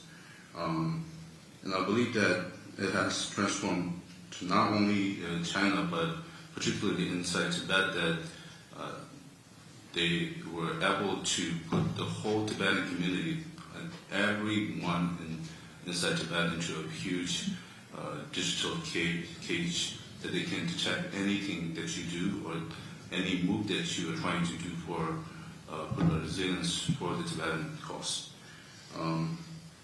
So some of the sources that I was searching on, it says that China has probably have more than 700 million surveillance camera out there, which is almost one camera on two people, what they say. But in Tibet, I believe there are multiple cameras or lenses that is focusing on the mobility of Tibetan people who are trying to put their actions on the Tibetan coast. So early years, I think the surveillance and infiltrations by the Chinese authority on Tibetan people are done through the implements. They use human resources to do it, but because of the artificial intelligence, the technology developments, now they are able to detect everything through simply using some of the high tech that they're using. So in terms of Tibet, they are able to categorize everybody in the land who are working or who are doing any kind of actions, and categorize them and put them in a virtually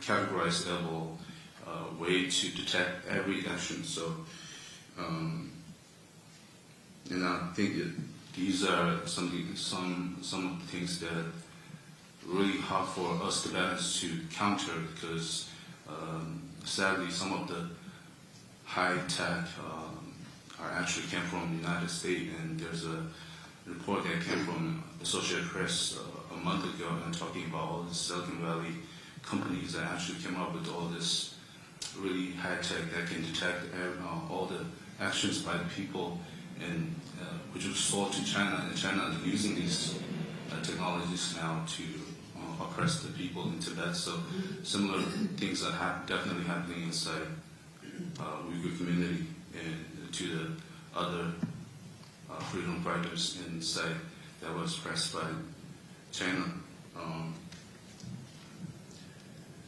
So in that case, we are dealing with a really aggressive, really extraordinarily strong adversary. But I think the reason that Tibetans are not felt in terms of maintaining the resilience for so many years is because of the leadership of His Holiness the Dalai Lama,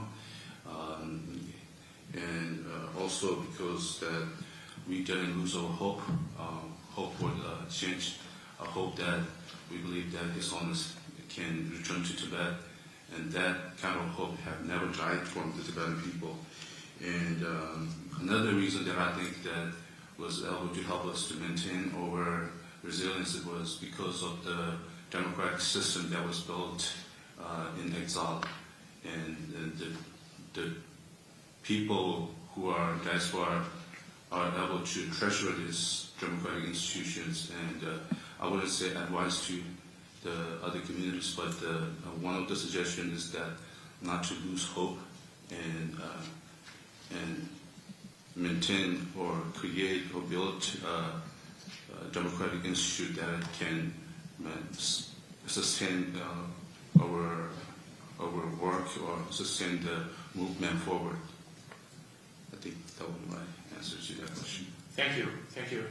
Very important point. I feel this is a very important point is being made about diaspora resilience here. Really about the democratic structures, and of course, the figurehead of the Dalai Lama helped bring Tibetans together, and of course many Tibetans fled and were able to establish sort of a presence outside. So that is a big challenge. Now, let us turn to Francis. As a Hong Konger, the CCP has placed a big bounty on your head. And this is a powerful example of TNR because it's high in repressiveness, but it's also low in transgressiveness because it's, in some ways, it's not directly illegal in relation to the country you live on, like in the United States. After all, Hong Kong is relying on domestic laws. And this attack, in many ways, is paradigmatic of this strategy, this devious strategy of the CCP, to be low in transgressiveness but high in impact. Can this attack on you be understood as a textbook example for authoritarian innovation? How do democratic host nations need to adapt to these evolving challenges? Yeah, so I wanted to first thank you, VOC, for inviting me to speak. And I wanted to quickly point out, before getting to the question, quickly point out that I'm actually not the originally invited Hong Kong representative to speak. And the reason why I want to point this out is many of you know that Anna Paul was originally invited. And I wanted to point this out because we're talking about transnational repression right now, and the very reason that she can't come here today is because of transnational repression. And this has to do with her father's case, who was arrested and prosecuted under the national security law for handling her daughter's financial assets in Hong Kong. So, my parents have been questioned in Hong Kong. Many of our family members and friends associated with us have also experienced the same, but not to the scale that Anna's father have faced, who, obviously is the first and only family member of an exile activist who is prosecuted under the national security law. So I wanted to acknowledge that and just to, again, highlight this as a very fresh example in front of you of transnational repression, and to ask everyone to remember her and to keep her and her father's in your prayer. So to answer a question, I think the first thing I would say is that I think democratic countries need to look past the traditional methods of transnational repression. You mentioned about authoritarian innovation, and Dr. Lemon talked about different other developments of other methods of transnational repression. For example, the digital lies of these harassment and threats. people are being targeted using AI. Their video, DeepSeek video created of them saying things that they didn't say. These are technologies that I think authoritarian regimes are relying on right now. And we oftentimes think about, when we talk about transnational repression, I think the public, and usually we think about the traditional method like assassination, kidnapping, extradition. But this is not CCP's playbook, because they know that these methods would create a very big diplomatic pushback and public attention. If you compare someone, a journalist being assassinated and an activist facing daily harassment online, I think they are actually, they're kind of on the same scale. The activists are facing daily harassment and threats every day. But who will get the most attention and who would get the most pushback, obviously, is the assassination cases. And so I think we need to figure out a way, I guess, for democratic countries and the public, we need to understand that this have developed in different other ways. Like we mentioned, China's transnational repression is actually very sophisticated and comprehensive, and this is why they have been very careful. And the second of all, I wanted to step back a little bit to think about the goal of putting bounty on some of us. I think obviously, ultimately, they wanted to get us and put us in jail for life sentencing. But I don't think that's really what they think they can do. Obviously, it's very difficult. It would be a bonus if they are able to somehow get us. But I think the basic, which is like the most easiest thing that they can do with putting the bounty on us, is to establish the legality for them to go forward with the less lethal acts of transnational repression, which is the harassment, the threats, harassing our family members in Hong Kong, cutting our financial assets, cutting our financial sources, and things like that, to create trouble for us so that eventually we will give up, because many of us obviously are also facing other challenges in our life as an immigrant, trying to settle up in a different country. So they wanted to create more trouble for us, and at the same time create fear within the community. Rashan Abbas just mentioned, the chilling effects across the community. So people see that, they would get into trouble. They would face this kind of harassment if they speak up. So they would take the most convenient way out of it is to not speak up. And so I think that's really more like of the goal of CCP is trying to do. And so it's not really, they're not taking the difficult way to like violate US law and kidnap us and things like that. I think at the same time, we also need to understand that US law has flaws. It's really difficult to hold these perpetrators accountable. I would just make another example of why I say, our law has flaws, and I think they are taking advantage of our rule of law system, is that earlier this year I testified in the federal court as a witness in a case involving a Chinese American who was indicted by the US for acting as a foreign agent illegally for China without registering. And I testified because I was one of the victims that he spied on. He allegedly had been to multiple events and protests that I organized and took pictures and videos and sent them back to Chinese officials. There are so many evidence listed out, presented in the court, which you would think that, obviously he is acting as a foreign agent for China, but he acquitted despite all these evidence. And I think the reason behind it is that it's really difficult to prosecute someone and have a success case under this charge. There is a very high threshold to get him convicted. Second of all, the jury has a very difficult task. They find it very challenging to understand the complexity of the case, right? That's what I think. And that has to do with the public awareness, the public understanding about transnational repression. The defense have been saying that this is a case of First Amendment, which it is not. The judge has said that it's not, but it confused the jury and misled the jury. And so that's why I think it was, we failed to hold this person accountable. And this was like actually the one of a few cases that we are able to actually bring up to the justice system and have a court trial. But yeah, it's just so difficult to get through. So I would just end with two recommendations. I think, I said it earlier, I think authoritarian regimes need to understand, need to look past the traditional way of transnational repression. But also, we need to enhance public awareness and provide trainings for law enforcement for them to understand what transnational repression is all about. And the third thing would be to develop the legal tools to fill up the loopholes we have in our U.S. justice system to effectively hold perpetrators accountable. Yeah, that's all. Thank you very much, Francis. Very powerful, and thank you for making the comments about Anna Kwok, who indeed was supposed to be here. So we got a number of very interesting questions from the audience.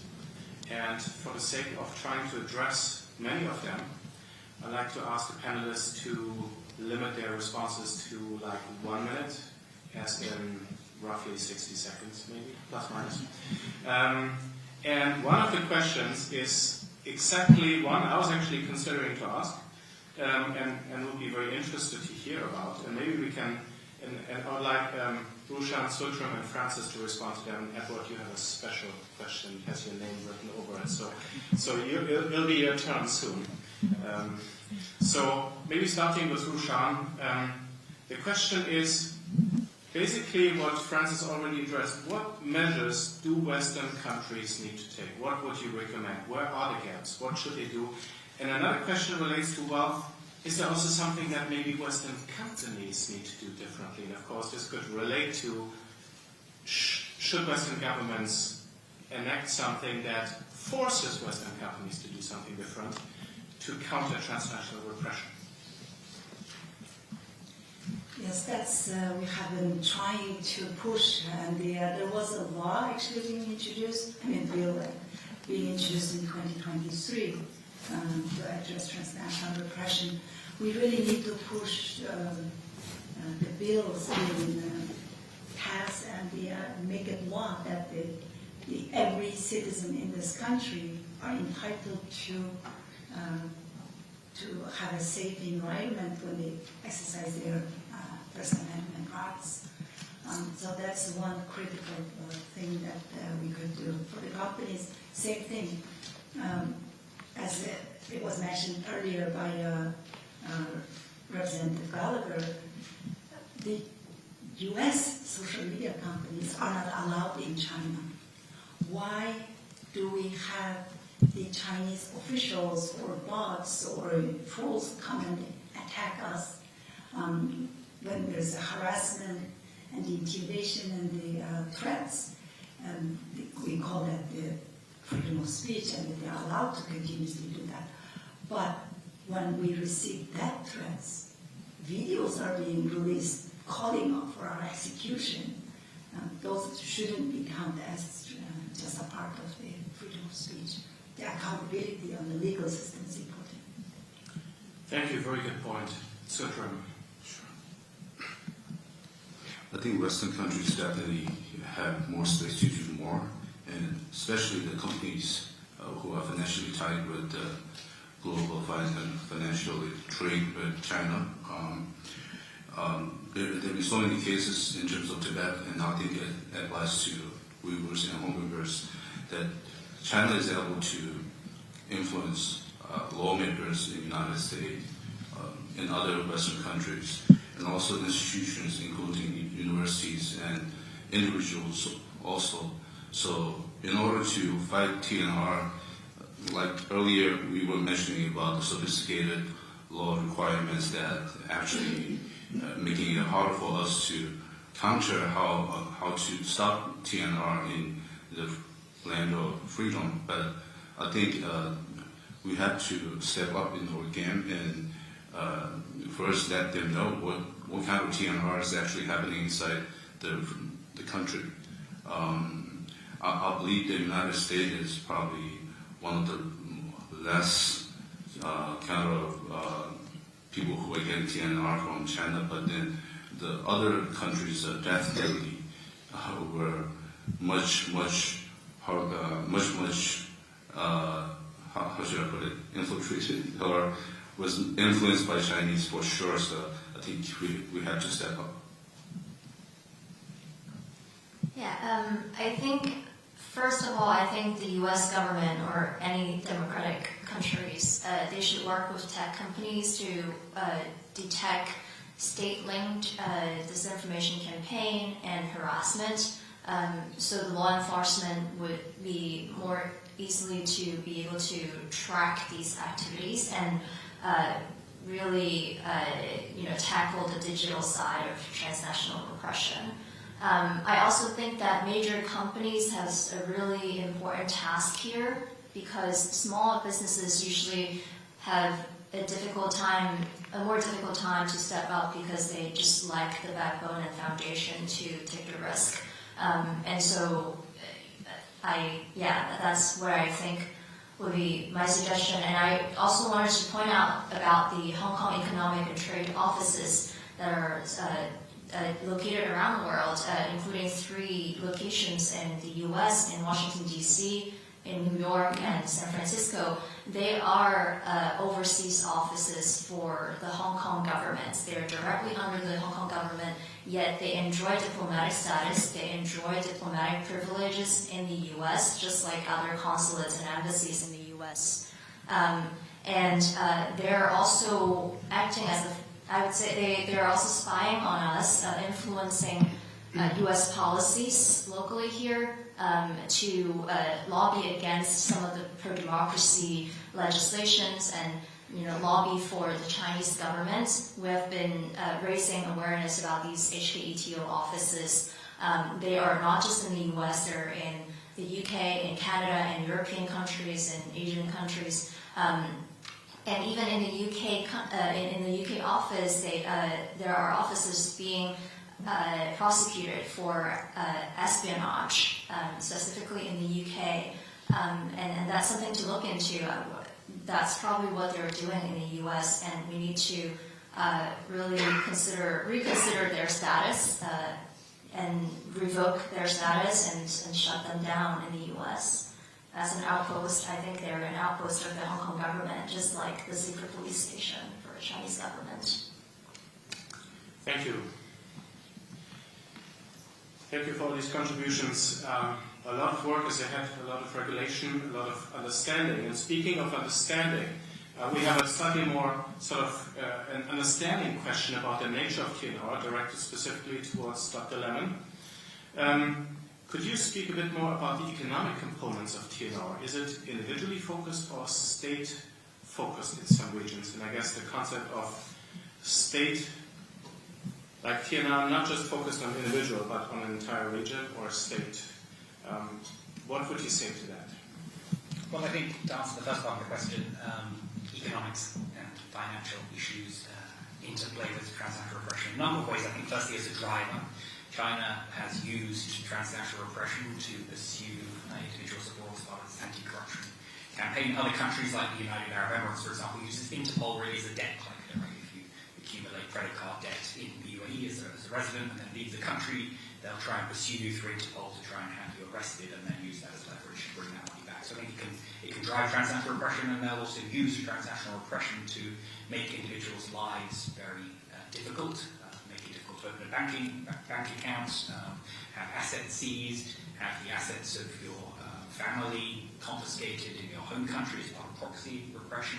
As Adrian talked about, pressure on the family at home to try and make individuals change their behavior. So it's interrelated in multiple ways. And of course, economic leverage can also, China has, as I said in my remarks, also leads it to be able to put pressure on governments to return individuals or to allow Chinese agents to operate within their territory.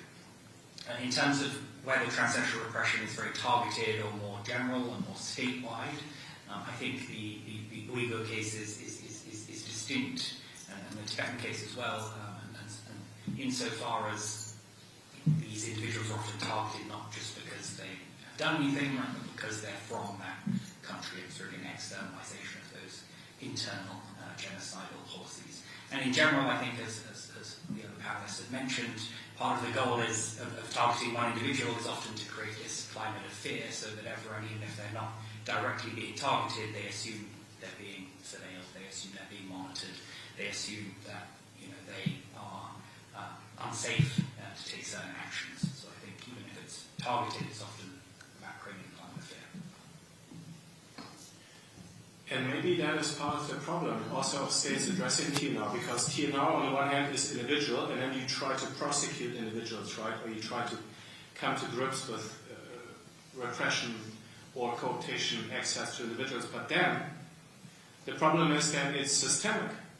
And the systemic nature shows it's hard to grasp. It's hard to find enough evidence on the one person who followed you, right? Who's part of a systemic strategy.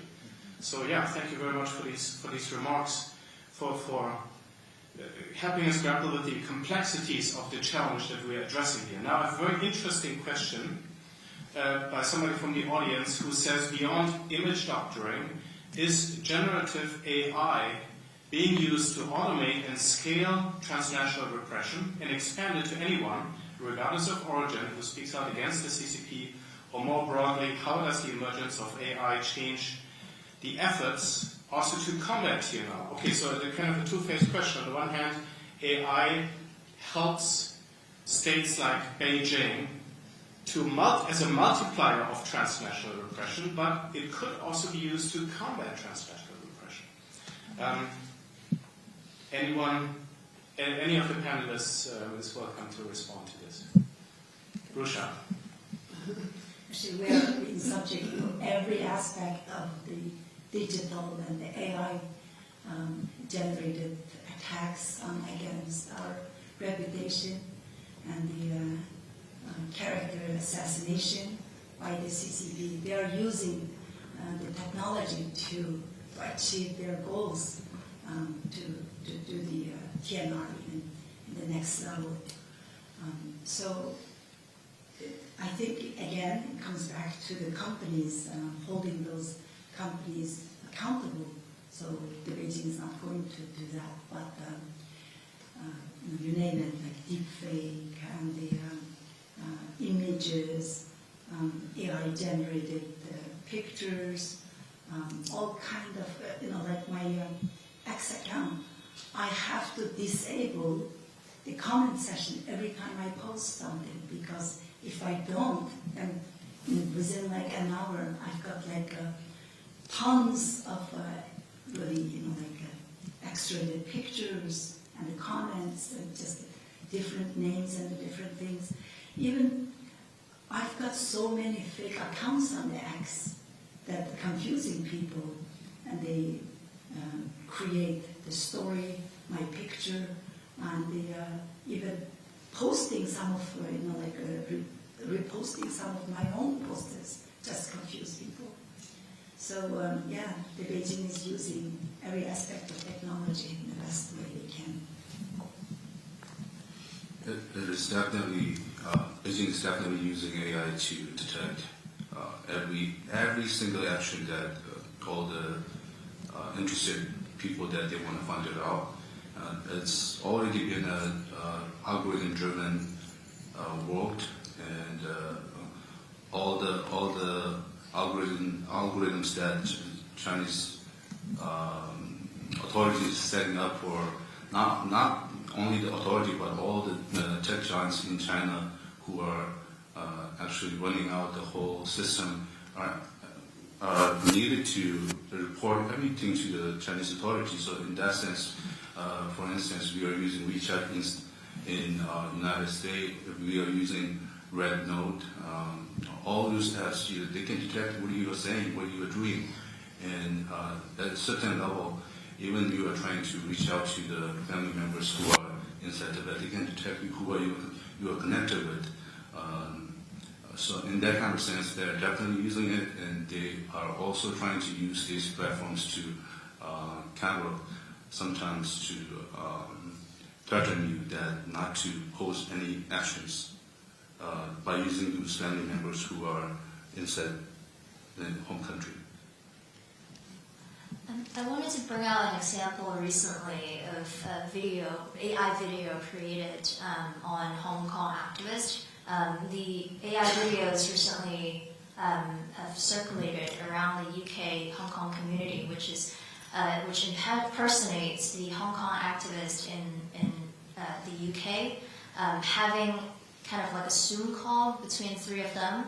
And they were basically making comments about, the Hong Kong community in the UK. They're so stupid. They don't understand the policy there.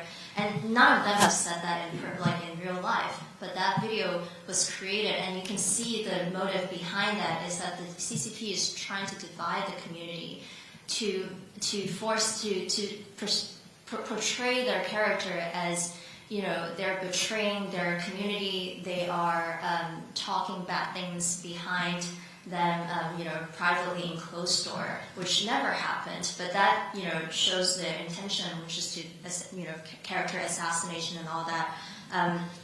I think I'm not a very creative or imaginary person, but I would say the thing that I can come up with right now is I think the U.S. and different free countries, they should try to use AI to detect the AI video and work with tech company so that, for example, if it's on social media, there would be like a community notes or something like that to kind of label any AI video as an AI video, so that the readers and users of social media, they know what they're consuming. I know it's difficult to detect every AI video as technology is advancing very exponentially right now, but that would at least help a lot of help a little bit of to counter the disinformation campaign that the CCP is putting out. Trying to add one more thing. I believe that China is definitely strategizing AI for their next kind of plan for the next century or next 5-year plan or whatever plans they are trying to do. One clear example that I heard about it was even people who are coming up with AIs in the other side of the world, Tibetans are able to come up with an AI called it's supposed to be a large language model that trying to preserve the Tibetan language. We were so grateful that there's people who are able to come up with this kind of AI within the Tibetan community. But China, what they think is they can buy it out. They are offering some of financial gains for this person to come to their side, and these types of actions is happening. But fortunately, those people who are watching over the Tibetan AI is not so able to fool them. So things like that is definitely happening. Thank you so much. AI is a huge challenge because it's a force multiplier, and so it will naturally empower the more powerful.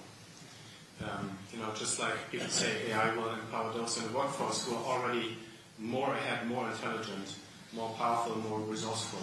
It will exacerbate the difference between the weak and the strong. And it looks like in transnational authoritarianism that is the case. Now, in closing, I would like to summarize. I think we've learned today. We've learned from the panelists. We've learned that research and activism can and should focus more on the role and complicity of companies in more ways than one, and that the role of companies should also be one of the things that our governments need to look at very closely. And I think that's a very important takeaway to have on this very big topic. Well, please join me in thanking our panelists so much.